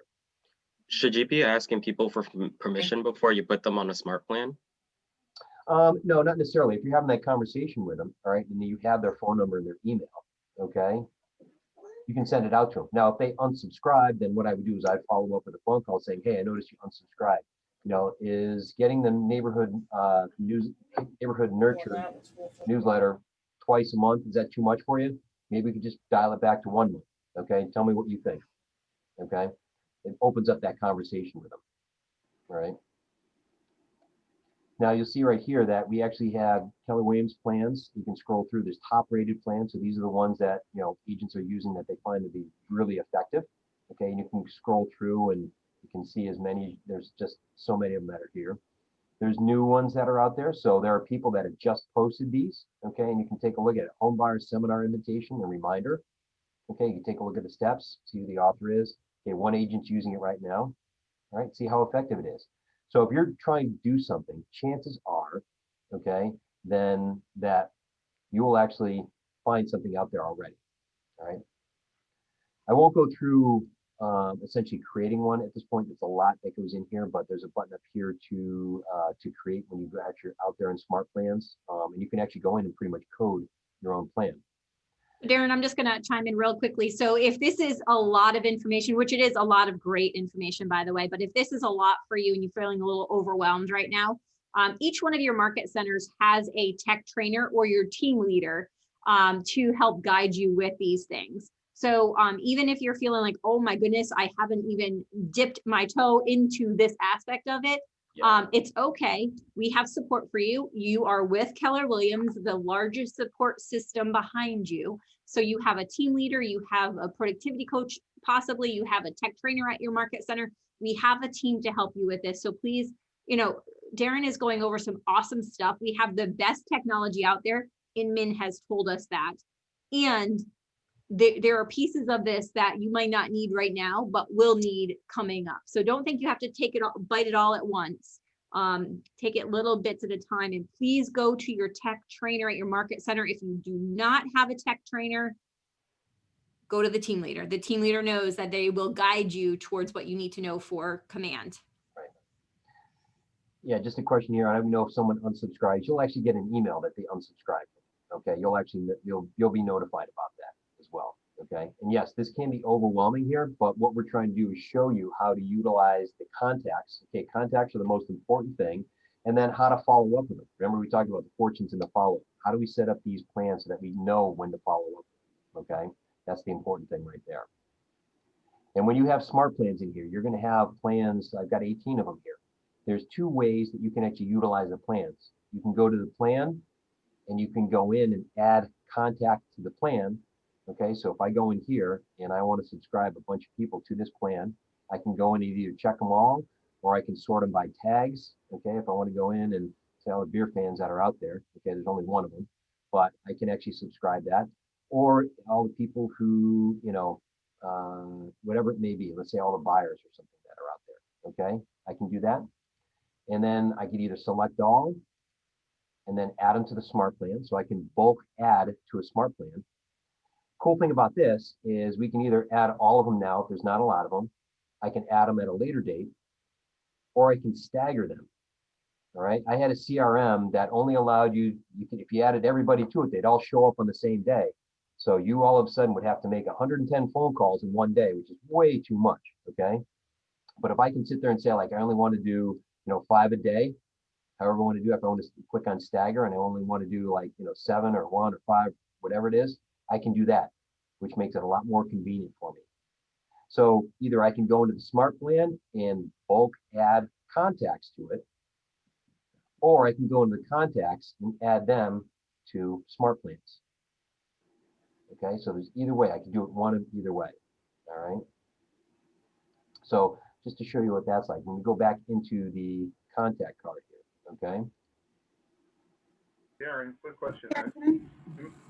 You may have covered this already, but can you set the smart plans or command to follow the DTD2 program? There's probably something out there that does that, but I don't know if it can actually, that's a great question. I don't know if it's that far ahead. I know they're constantly updating and making changes, but that's a great question though. That's a really good question. To be able to read your database, depending on the first name or the last name and the 2 letters that are used that week, that might be something there. So yeah, absolutely. It's a good question. I'll have to look into that. Make a note of that here. So and I'm not sure if anybody asked already and if I missed it. I just wanted to, the do not call list. Did you say anything about that yet? About how we are access to that, about the do not call list, so that we're not talking to people? Yeah, we'll talk about that in a little bit, but just for everybody's purposes, okay?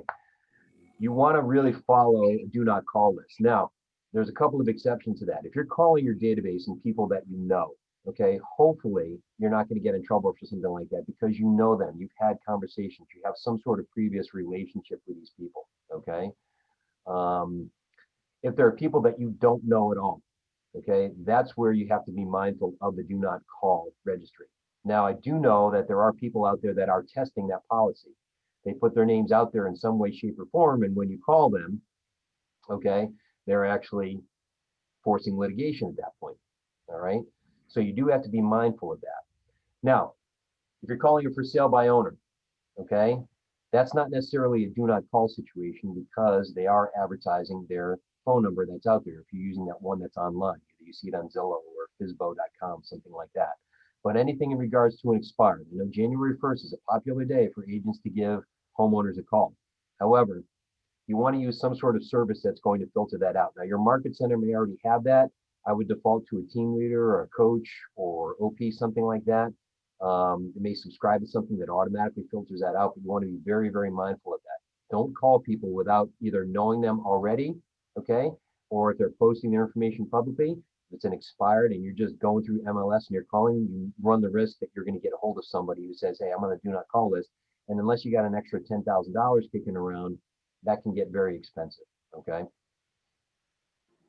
Darren, actually, the most recent metric that Gary shared with us is $44,000 per violation.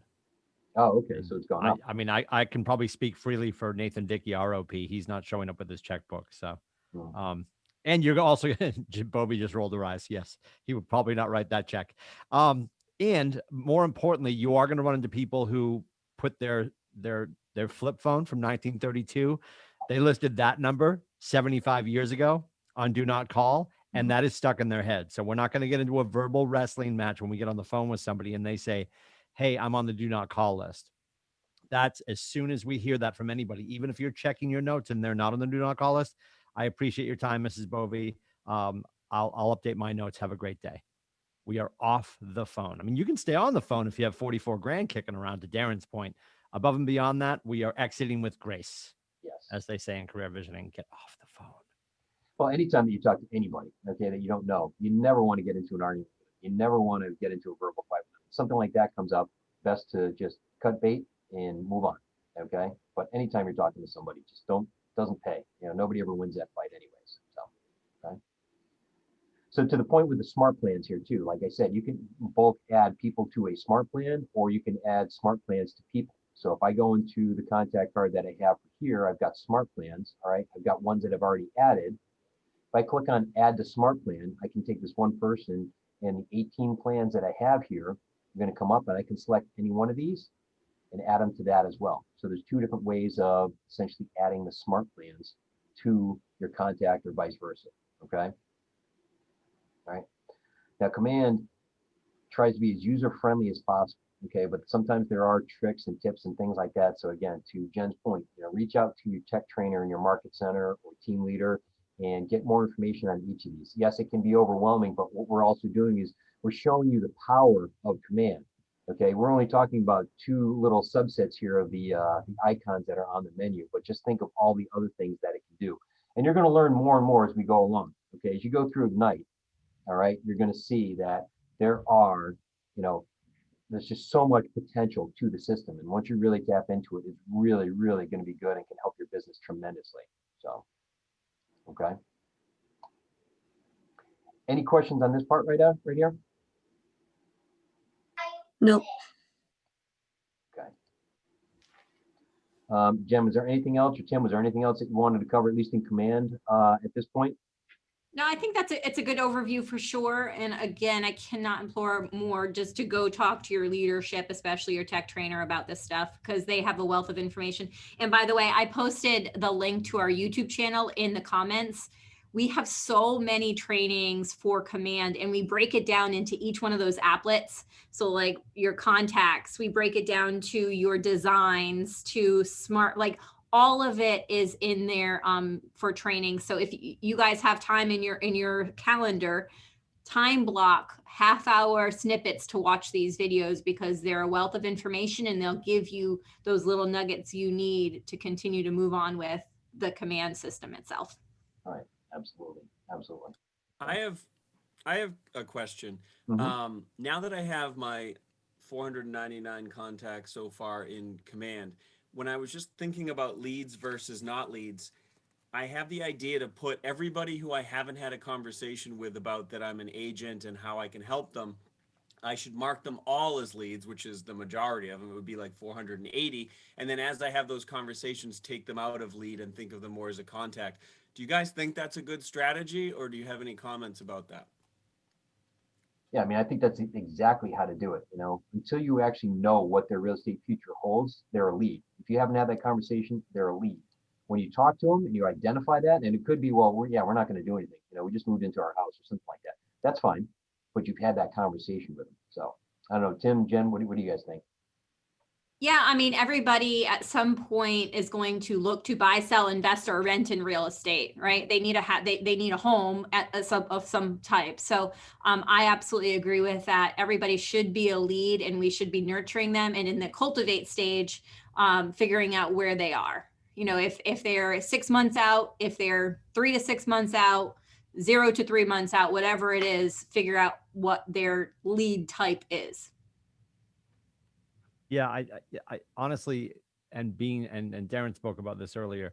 You know, if somebody comes into an open house, they're clearly, and if you had a great conversation with them and you know they're a first-time home buyer, or at least they're interested in a residential home, I'm not going to start sending them investment things. I'm not going to put them on the smart plan that says it's April, rinse your screens out. You know, we want to make sure we're speaking the language that they approached us with, and that we're sensitive to that. And that's why, you know, again, just taking your phone, and I think we referenced this number yesterday. If you take just the names in your phone and whatever that number is, and let's, for the sake of argument, just say it's 100 people in your phone, and you probably all have more than that. We've been talking about this metric for a handful of years, and Gary stressed it in Dallas last year. 5% of whatever the number is in your phone. So let's just call it the 5 people that are in the 100 on your phone, and most of you have more than 100. 5% of the people in your phone are going to do something transactionally in the next 12 months. The pushback we get from veteran agents is, well, I didn't experience that metric last year. No, I didn't say that you were invited. 5% of the people in your life are going to do something within real estate. We have to invite ourselves. We have to go to where the money is changing hands and be part of the conversation. And that's back to yesterday where we showed the dots on that hill, the up and the down. Are you going to be part of that conversation, as Jason Abrams would ask? Are you willing to get on the ski lift and take the long ride up and stop a few times and continue that conversation and nurture people through? And to Darren's point, and what Bobby just said, making sure that you keep drilling down and getting hyper focused on what this conversation needs to be the tipping point for when they do become transactional. You know, over the course of last year, Chris took the time to make sure that he kept asking great questions, kept peeling the onion. I feel most cared for and heard by him when I talk to him about real estate, or anything for that matter. So why would I not go back to Chris when it comes to real estate? And that way, I mean, again, then you look at the end of the year and you say, okay, I did this many transactions this year. How do I do more? It's not about doing more. It's about expanding the conversation. So after helping Chris, can Chris put me in touch with Bovie? Then Bovie puts me in touch with Darren. And I just keep growing my sphere of influence by having better conversations and making those people feel cared for. They're going to be like, you need to be in touch with Tim. Why? I can't explain it. You just do. We get the Ritz-Carlton conversation of irrational loyalty. Can we create that real estate experience for our people that they're going to want their people to experience through us? Yeah, this is what I was telling agents when we were making care calls when the pandemic first hit. Okay, how many other people are reaching out to you during that time? Even now, how many people are reaching out? Okay, if your real estate agent is checking in with you every few months and sending you stuff and things like that, okay, that goes a long way. All right, to Tim's point, I mean that creates that personal relationship. How many of you got a call from your doctor just saying, hey, just checking in, seeing if everything was okay, or your lawyer, okay, or you know, maybe the person in the bakery or something like that. You know, and none of that didn't happen. We're the ones that are reaching out. We're forming that connection, and people appreciate that. And on average, if you take a look, the average person that's out there, not real estate agent, but the average person does about 7 real estate transactions in their lifetime, right? You know, they rent and then they buy, and then they sell that, they move up to a bigger house, they buy a vacation home, whatever it is. So everybody that's walking around has a number right now between 1 and 7 hanging above their heads. So everybody, okay, is somebody that we can cultivate, all right? Maybe they're 2 or 3 transactions in, okay? Maybe they haven't even done anything yet, but every person has that potential right there. And it's a roller coaster. We saw yesterday, okay? We may not be at the point talking to them right now where they're ready at this point. However, if we maintain that contact, when the time comes, they're going to remember us just by us fostering that personal relationship, okay? And that's what we have here, cultivate, all right? We're cultivating these relationships. We're talking to them. We're communicating with them some way, shape, or form. We're finding out where they are. Maybe they're ready to do something now. 3 months, 6 months, 9 months, a year from now. Maybe they're not ready at the moment. That doesn't mean that they're not going to do anything. At some point they will. And we want to basically be there for them when that time comes. We are the resource. Remember, we are the consultant, the problem solver, okay? Things like that. And that's what we're there for, all right? And honestly, if we're not going to lead generate, the rest of this model just doesn't make any sense, right? If we're not going to go out there and actually formulate our business and grow our business and do that on a consistent basis, right? There's no point in us, talking about what we're going to do on the day of closing if we don't have any appointments, right? We lead generate, talk to people, we focus on it so we can get appointments. The appointments lead to everything else. All right. And every day that you take off from lead generating and not doing anything, all right, just write in your calendar 60 to 90 days from now, just 45 days out, whatever it is, say like no business. All right. Just keep track of that. We want to build up that to the point where, hey, we're getting those leads organically and the database is building itself. Okay. All right. Hey, Darren, I have to jump off, but I just wanted to say great job today. And guys, another half hour left and we'll be finishing up. Don't forget, we have Coach's Corner from 12 to 12:15 to stay on for your questions. And I'll be back on with you guys tomorrow morning. But Darren, great job today. Tim, thanks for helping out. And I'll see you guys tomorrow. Thanks, Jen. All right. So we talked about smart plans and recaps here. Okay, recap. So what's everybody hearing at this point? What sort of ahas have they come out? Have you come out with, and what sort of things have been instrumental for you today at this point?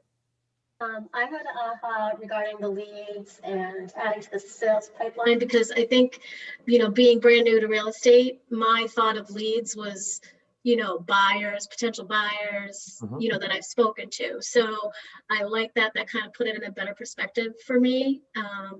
And also the using the filters, because kind of like Chris, I have a lot already in my database ready to go, but it's so much. So putting them in smaller groups with the tags, I think will be very helpful. So thank you.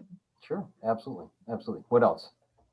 Well, mine came from Tim, and it's basically about, lead generation. It's not just about the follow up, but the follow through and making sure you stay in contact with that person. So thank you for that nugget, Tim. It's probably one of those important ones that we have here today. Absolutely. Fortunes in the Bible. Darren, my aha that I take away is that if you don't lead gen, you don't have a business or wealth. Absolutely.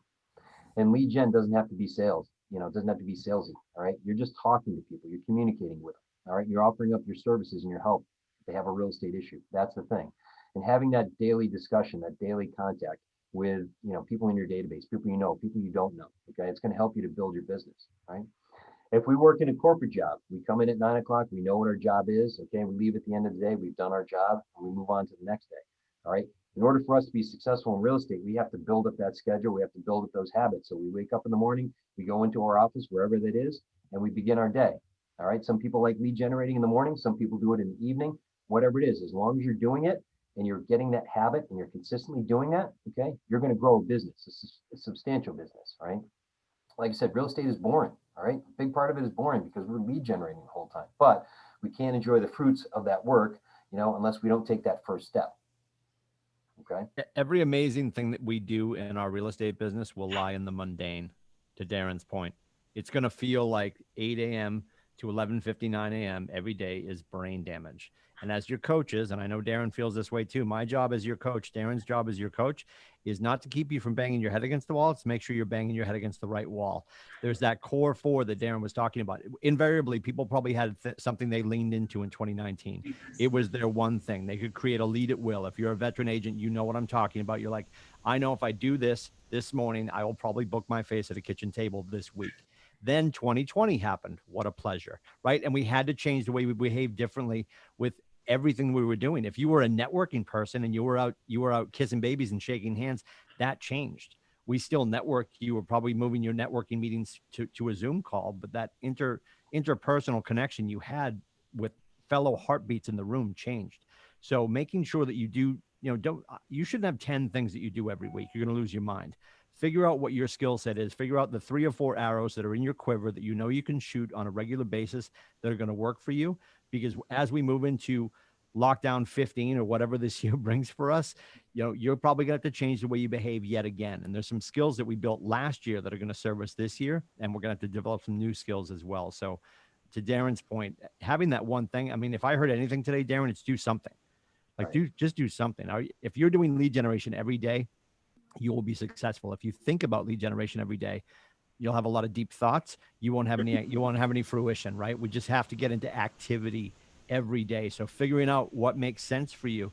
And to Darren's point, the activity, the mundane, the boring, that's not fun, but everybody loves getting to that kitchen table. We all love getting to that closing table. We all love getting paid and bringing financial opportunity home to our families. And the way we're going to do that is by lifting that 80,000 pound phone to our face and saying hello, as Jason Abrams would say, the Adele script. Just say hello, just have a human conversation, and it will take off from there. It's not more than that. And anybody who tells you it is doesn't do it at a high level. Break the ice, make that first phone call. I can't tell you how many times you talk to an agent who's brand new, who has that first conversation in the phone and is just thrilled because they're like, it's not as bad as I thought. Yeah, absolutely. And they go to that first appointment. Wow, I made it out to be more difficult than it was. Well, yeah, of course you do. All right. You prepare for the worst, and you go in and it's not nearly as bad as you think. That phone call is not nearly as bad as you think. Okay. Think about this too. If you're making phone calls, right? All right, you're calling people. What's the worst thing that'll happen? They hang up on you? Okay. If that's the worst thing that'll happen, that's really not too bad. All right. Try working on a customer service line where people purposely call you up to tell you how bad you do, okay, or how bad your job is, or how bad your company is. All right. There are plenty of people who have that job where they have to sit there and they have to take that. All right. If the worst thing that happens to us is somebody hangs up because we're reaching out to them, move on to the next one. It is what it is, right? Okay. And think about this too. If you're doing an activity in the morning, okay, stop and ask yourself, is this something that's going to make me money? If I'm lead generating, yes, that'll make you money. If I'm watching cat videos, probably not, unless you're producing them and you've got a YouTube it's a channel. Good time though, Darren. Yeah. Yeah, that's true. It is. Sometimes it can be. And Darren's been at this for a long time. I'm pretty sure longer than myself. I got into real estate and joined Nathan here at KWCLM in Portsmouth in 2010 and moved into the coaching role in 2014. And in my years of production and in my years of coaching, here's a real stat. You can write it down. I'll give you time to grab a pencil or a crayon. Nobody's died. If we had that OSHA sign behind my desk, 0 deaths during lead generation, right? Now, I felt like I wanted to leap out of a first floor window sometimes. And then you have that one conversation. You're like, that's why I do this. And picking up the phone and if we really explain to our friends what we do for a living, we get to connect with our humans every day and find out who they know that we should know, who they know that we can serve. It's really pretty cool. And when you're telling yourself, I don't want to bother anybody. And I heard somebody earlier today with a limiting belief, well, I know how I feel when people call me, or I know how I feel when somebody knocks on my door. Well, we can't take our personal feelings about that situation and assume the rest of the planet plays the same way, right? Everybody feels differently about the interaction. And the math that Gary shares with us all the time, when you do lead generation, when you call your people, 0.0 humans are offended when you call and say, hello, how are you? Like, that's real math. Nobody's ever going to be offended. And to Darren's point, if somebody is offended, I wouldn't even eradicate them out of my database, because they probably have people that are tolerating them that I will like, right? We've all got that friend who might be the straw in the drink, like, oh, I hate Stacy, but she's got really nice friends with good jobs and discretionary income that may buy lake houses. So I'll tolerate her to get to them, right? We'll figure it out. Exactly. Remember, everybody has potential out there. Everybody has potential. So good. All right. Well, speaking of what we're talking about here too, all right, we're talking about the daily success habits. I know we may have covered this yesterday. Every day, you're trying to do our best to add contacts, have conversations, handwritten notes, all right, home previews, going out there and starting to do our homework on what's going to happen. All right. So these are the things that you really want to focus on. But probably the most important thing, and I'm sure that people on my team can certainly attest to this, because I always basically stress this, is scripts and script practice. All right. You can never have enough script practicing. All right. Scripts are basically the lifeblood of our lead generation. And lead generation is essential to our business. Okay. And scripts don't mean going out there and sounding like Tommy Telemarketer and saying, thank you for taking my call. I want to sell you a home. It just doesn't work like that, right? What we want to do is we want to find out the essence of how we should be approaching those that are in our database that we know, and maybe those people that we don't know, and being prepared for breaking through that wall and actually having a real estate discussion with them, okay? I mean, you talk about anybody who's successful in this business, all right? They mastered the scripts. All right, one of the things that we do in a market center is every day at 8:15, we have veteran people that are in our group that have been in business anywhere from 5 to 10 to 12 years, and they partner up and they script practice a scenario. This week we're doing expires. So one person's an agent, the other one's a homeowner. And we make it a challenge, okay? It's running the gauntlet here. I mean, we try to throw in as many objections as possible, make it as difficult as possible, and end up giving them the appointment just so that we have closure, okay? But when you make the practice that difficult, when somebody actually goes out and has that conversation on the phone with an expired, okay, it's so much easier, all right, because you've actually role played it. You know what to anticipate. You know what questions are coming out, all right? Same thing with even talking to our database, right? I held up the script books here, right? The first one, the Spark script book that you have, right? And Tim put it in the chat there. Print those out, take a look at them. The first one that you should be looking at is basically how to introduce yourself to those people in your database, right? Read the scripts, read them over and over and over and over again, and internalize them, make them your own. Take notes on what it is that are the high points of that script, all right? You don't need to necessarily memorize them, but make it so that you can actually adequately have that discussion and have a conversation, listen, all of that stuff with the people on the other end. And why would you start off with the people we know? Because it's easier. We build up our skill set. You don't just jump in with both feet and say like, hey, I'm going to take on the world. You do it gradually, build up your knowledge and your confidence, okay? So script practicing every single day. Look at those scripts, memorize them. Once you know one, or not memorize, but internalize them, okay? Absorb them, make them your own, okay? Make it sound conversational like yours. Once you know one, go on to the next one and go on to the next one and really start to build up your mental library, okay, of how to handle those conversations. You may be talking to somebody, okay, at a listing presentation, and you've got all the listing objections handled, and they throw you a curveball saying, well, we're thinking about listing it on our own. Okay, in your mind, now you're going into your for sale by owner scripts because now they're thinking about selling it on their own. How do I attack that? And how do I approach that? How do I handle that objection? Okay, and you're going to find yourself having a full, extensive library in your head of how to handle every situation based on what you're in position for. And I'll tell you right now, I guarantee you, there's so many other firms out there that don't even approach this. All they do is they have some new agent walk in, hand them scripts, or just hand them a phone list and say, let us know when you get something. All right. People are petrified because they've never practiced, they've never learned it, they've never understood it. Here's the thing you should do, okay? Go out there and get one of the senior members of your team. If you're on a productivity coaching team, you're a coach, team leader, ATL, somebody like that who you can role play and script practice with. Do it once, twice, 17 times a week, whatever works for you, okay? Get that interaction, then find somebody else, okay? And after a while, you're gonna see that your skill set's gonna build up. And then mentor some of the new agents that come in.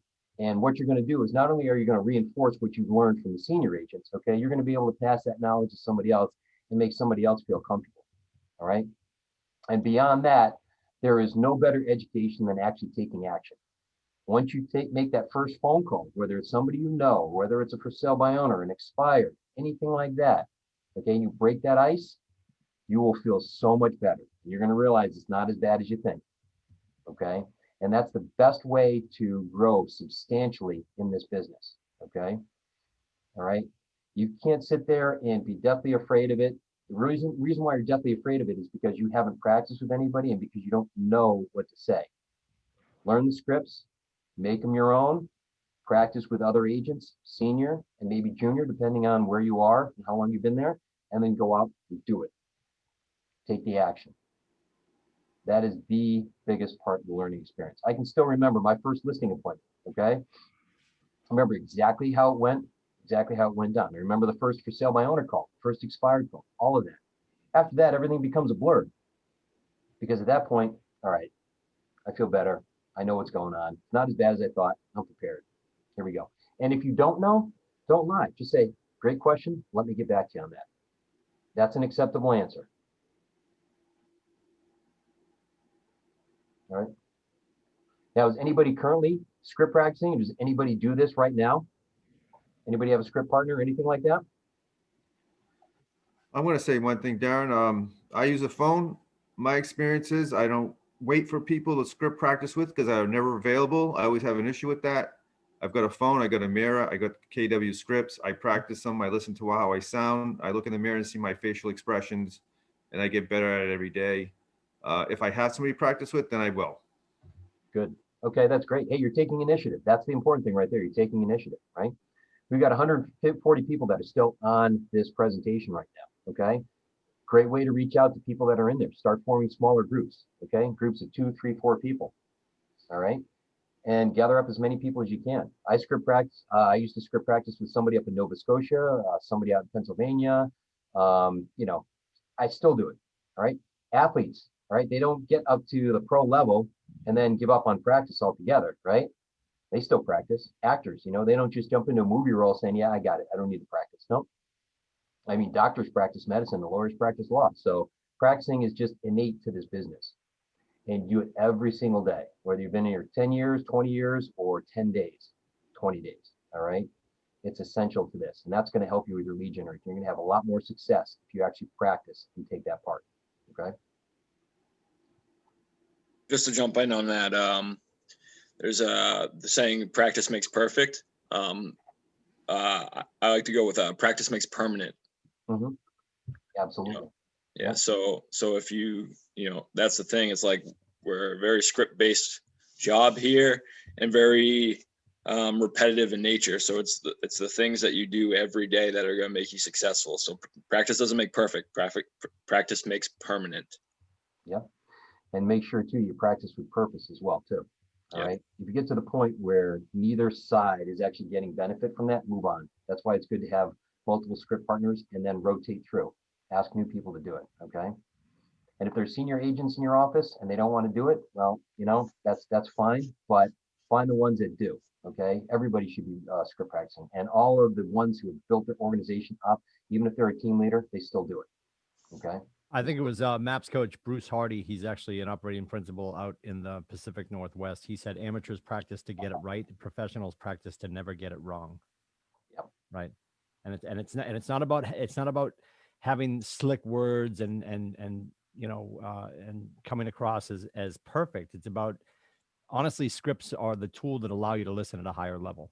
Mm-hmm. When I'm not worried about what's going to come out of my face next, because I'm not worried, well, Matt Howard might say X, Y, or Z, so I need to handle his objection or say this or say that. No, if I'm not worried, because I know invariably, and Darren knows this, the only thing that really changes are the people and the property, right? The objections within real estate are invariably, there's 5 to 7 that we're going to run into on a regular basis. And knowing that that's coming, having these conversations on a regular basis allows me to hear Matt talk about the fact that when his in-laws come over, they like to cook in a kitchen with a pasta spout over the stove and all that kind of. And when I heard that 3 weeks ago, but then I'm giving him the tour of the home, I can be benefit based, not feature based, right?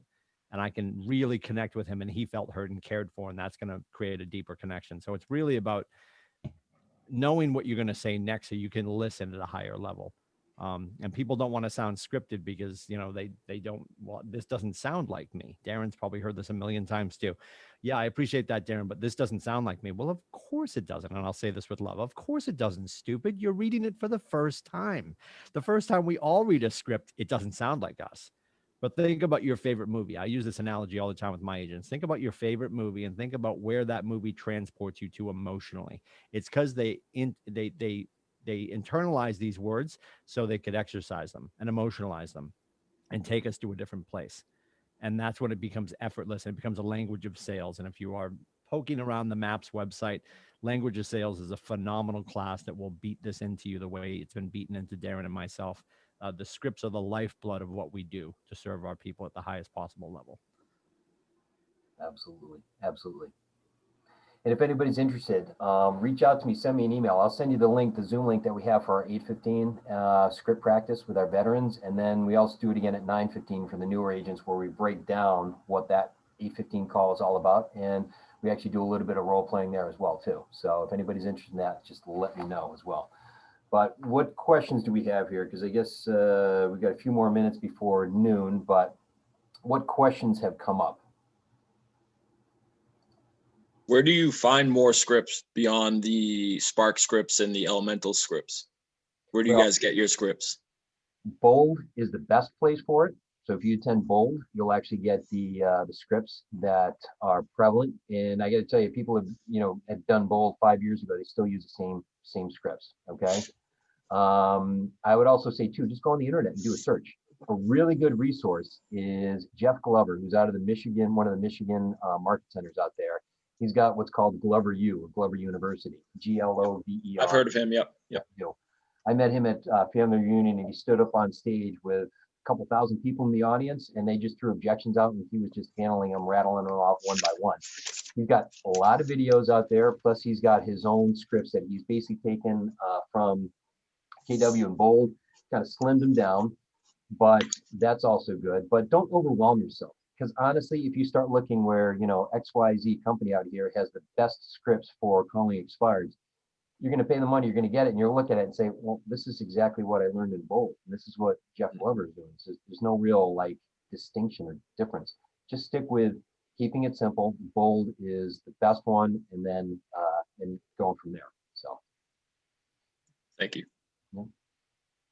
Yeah, I know a couple people have asked for the link for the Zoom call there. If you want to send me an email, I'll actually send you the Zoom link. I don't have it on hand right here, so send me an email. I'll type in my contact information on there, so that way I can actually just send it out and get it over to you. So, okay. What else? What other questions do we have here?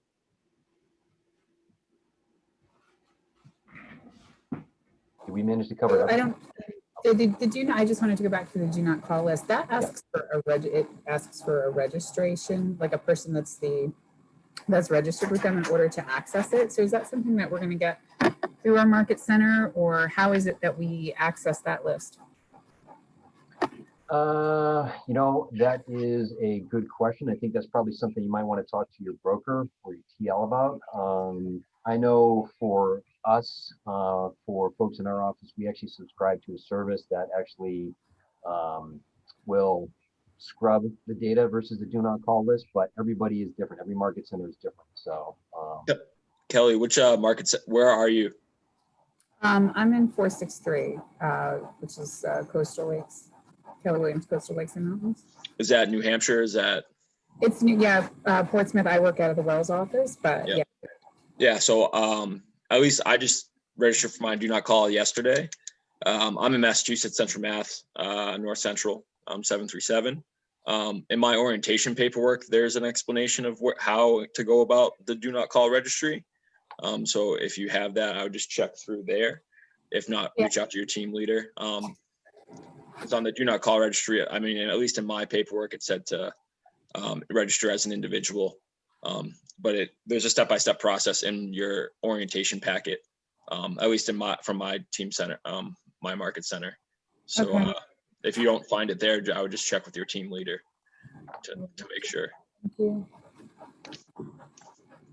Yeah, I don't want to speak for all the market centers, so that's something that you probably have a discussion with your broker or the team leader in your market center to work it out with you. The last brokerage that I was with, that's what our broker used to say to us all the time. He would mention the do not call list, and then I asked him several times. I was like, okay, how do we get on that? Because when we needed a registrant, and he would be like, I'll get it. We never.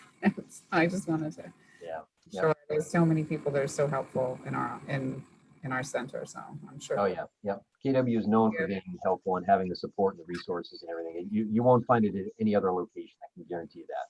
No, and I know that you know because I came from where you came from. So I'm overwhelmed. And I think Tim says I can never quote him correctly, but I am overwhelmed at how underwhelmed I was before. Yeah, exactly. You don't know what you don't know. Yeah. I can certainly attest to that. Yeah. All right. Thank you so much, Tim. Thanks for today. You're welcome. I would actually tell people now that the biggest thing that you get out of this is, number one, reach out to your sphere of influence. Get them into your database. All right. So use the scripts to develop what it is that you're going to say. You can even use the forward conversation that we talked about yesterday. All right.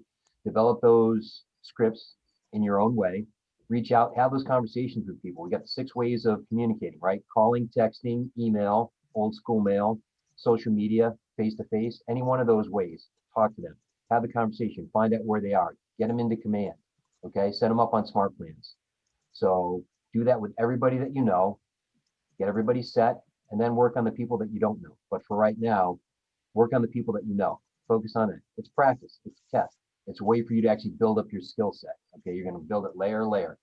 layer upon layer, just like building a house, right? You don't build the second floor until you actually build the first floor. The first floor doesn't get done until the foundation is built. So establish that foundation and then go from there. That's the biggest thing. Okay.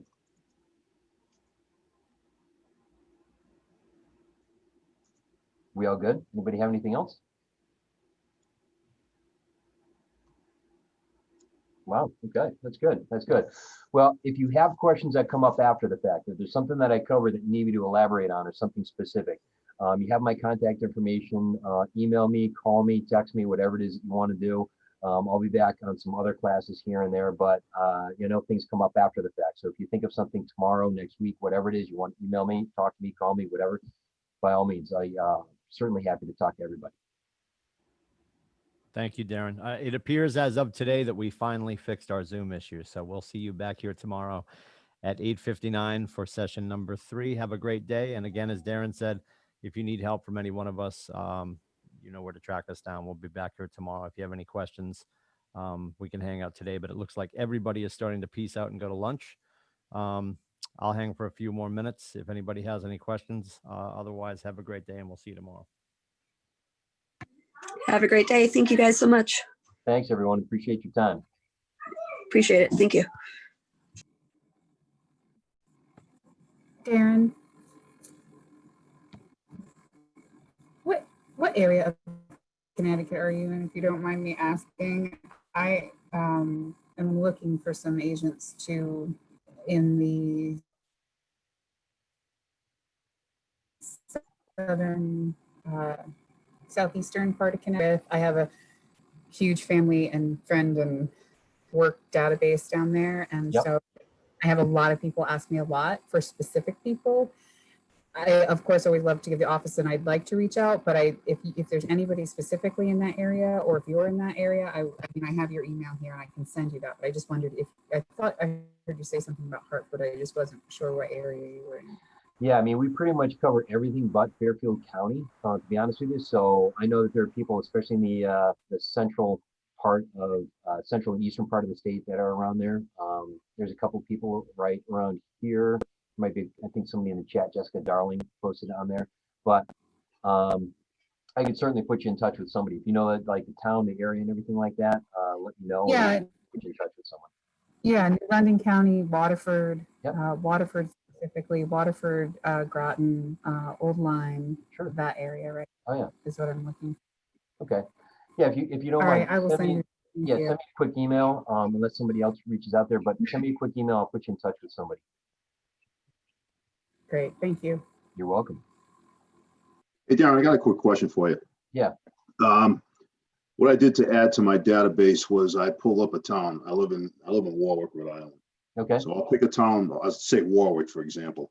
And I hired somebody to go back and pull up all the expired listings for the past year, 2019. Scrub them against MLS, and then scrub them against Kohl's directory. Scrub them against MLS just to see which ones are actually expired, haven't been resold, and blah, blah, blah. And then against Kohl's directory to get all the contact information. I haven't compiled all that. I add those people to command, but now I can't. How do I go about calling them and not violate the do not call list? How do I get in contact with them?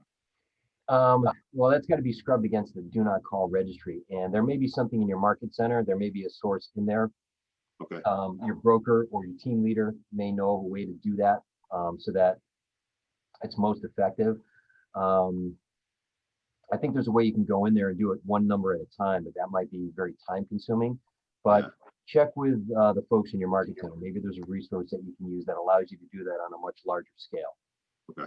Yeah, unfortunately, I'm not too familiar with that. So just check with your market center. They might have something there. All right. Now, the ones that are current, I still have to, like, say the ones that expired this morning. Yep. You still got to scrub them against do not call, right? Yeah, a couple things that I would do is obviously you want to make sure that they're not on the do not call list. Secondly, you want to make sure they're not relisted again. Okay. Right. And then thirdly, just make sure that it wasn't a previous KW agent who had that listing, because the problem that you have is that, you might be stepping on toes. So if it just expired and you're calling up and it's somebody else in your office and you're calling them, I mean, that doesn't really, that's not good for the community, let's say. Right. Yeah. So you want to be respectful of that. But so those are the three things that I would just be mindful of. Do not call, make sure it hasn't been relisted, and just make sure it wasn't previously KW agent. Gotcha. I appreciate it. Thank you. Yeah, absolutely. Darren. Yeah. I have a quick question. In your opinion, how important is knowing the market or even the real estate process, buying and selling, before getting heavy into lead generating? Oh, I think that as long as you've got a good summary of what's going on, then you should be good. What you're going to do is you're going to build up the things that are important that people look for. You know, if somebody says to me, how's the market? I'm saying, are you buying or selling?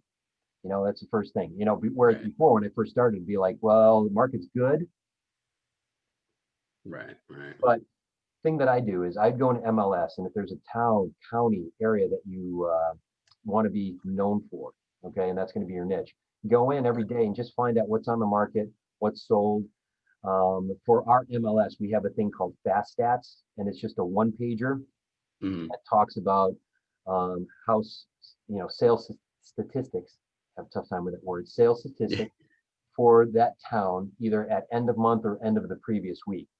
So I want to stay up on that. So if I'm actually having a conversation with somebody on the phone who might want to list their home, I'd be like, oh, you know, right now listing inventory is down 23.2% from this time last year. Okay, not only that, but months on inventory is down. You know, month supply of inventory on the market is down below 2 months, which means that it's only going to take another month and a half before we're completely wiped out of every house for sale in town. Okay. Right. Whereas last year at this time it was 9 months. Okay. So we've seen it, you know, the benefits for selling right now are tremendous. You'll learn over time what things are going to work for you and not. And it says, how do you go on MLS to check the market? Well, you might actually have, like for us, we have that market watch in the front part of our matrix. It gives us like some quick stats right there. We have the Fast Stats, which is an app within our MLS that allows us to do this. But go in right now, if you've got a town, you know, go into MLS, search on actives or coming soons on that town, and then just find out what comes up. Now, if you're in a large town and you get like 750 of them, might be a little bit too much. Start focusing on neighborhoods, something like that. Start to get a feel for what's out there. Look at what's closed.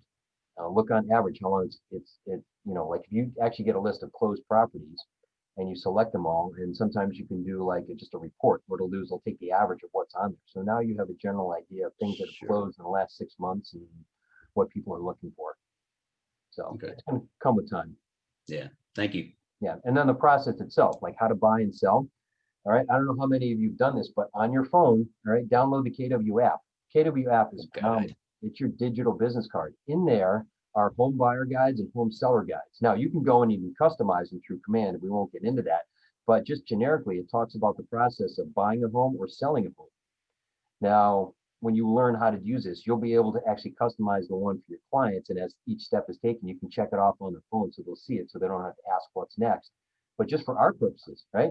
Just going in there and finding out like, gee, you know, what are the steps in buying a home? Well, let me just go in here. It tells you right there, kind of generically, right? Yeah. So you get a good feel for it. Awesome. Thank you. Sure. Darren, I got a question for you. Sure. I apologize if you went over this. I've got 2 kids distance learning in the house at the same time, so I missed part of this, and I hope you didn't cover this already. All right. Well, Frank, you're unique. Nobody else is going through that, so that's too bad. Sorry about that. No, I'm just kidding. Come on, this is life where we're at right now. If it's not the kids, it's the dog, it's the it's the pets, all that stuff. Don't worry about it. All right. So anyway, on the do not call list, if you're running a Facebook ad through command, does that automatically protect you from the do not call list since they voluntarily go through a 2-step process to say that they're okay giving you their information? Yeah, I mean, if they click on that and the box pops up and has their name, their phone number, and the email address, which is what they use to set up that Facebook account, if they click through that, then yes, they are giving you that information, so it's okay to reach out to them. All right. Okay. Now they may say, how did you get that? And say like, well, it's information that gets pulled, when you set up your account, it's just information that was given to me. So just be respectful of that. Okay. Thank you.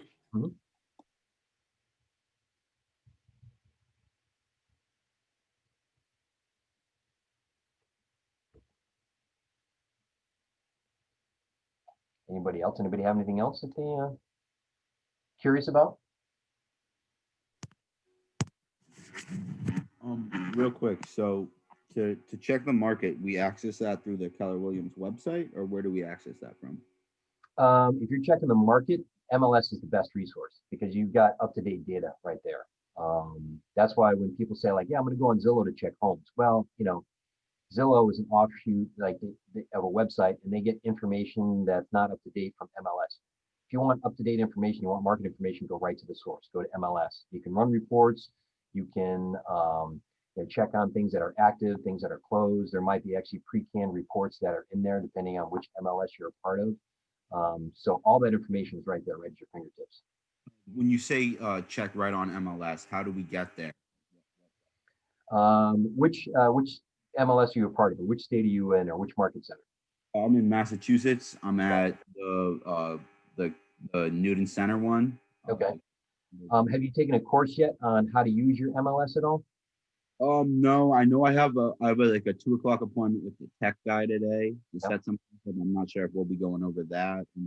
I doubt it. I don't think so. But what I would do is actually reach out to your coach. Do you have a productivity coach at all? Not that I know of. I just know my team leader is. Reach out to the team leader. See if number one, they can actually give you a quick demo on it, or if you've already got your login information. I know at least for us in Connecticut that our MLS actually has videos, how-to videos that are on there, and they can walk you through how to use it. I know one of the things that we do in our coaching programs, we actually have rotating classes, and one of them is on MLS, so we can go over the features. So I'm sure there's got to be something for you out there, either through MLS itself or maybe through your market center or your team leader or something like that. Okay, thank you. Sure.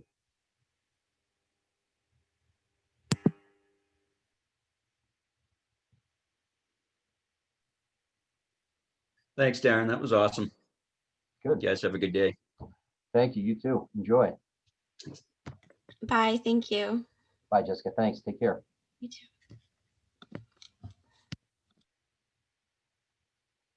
Thank you. You're welcome. Anybody have anything else or anything else they want to cover at all? Any thoughts? Good. All right. Well, thanks, everybody. I mean, we're going to have these sessions pretty much after every one of the Ignite classes. So if something comes up, you can reach out to me in the meantime, or you can actually jump in on these after each session. All right. Thanks a lot. Thanks, everybody. Appreciate it. Good luck.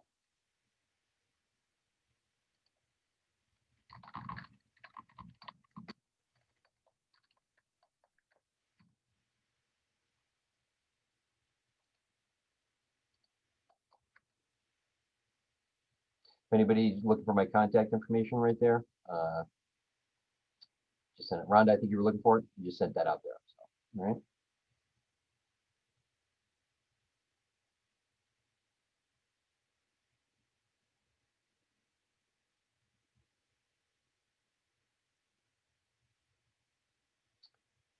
All right. You good? Do you have the information there, Rhonda? Good? Okay. All right. Well, listen, nobody has any questions, and I'll we'll shut it down for today. All right. Thank you again. Appreciate it.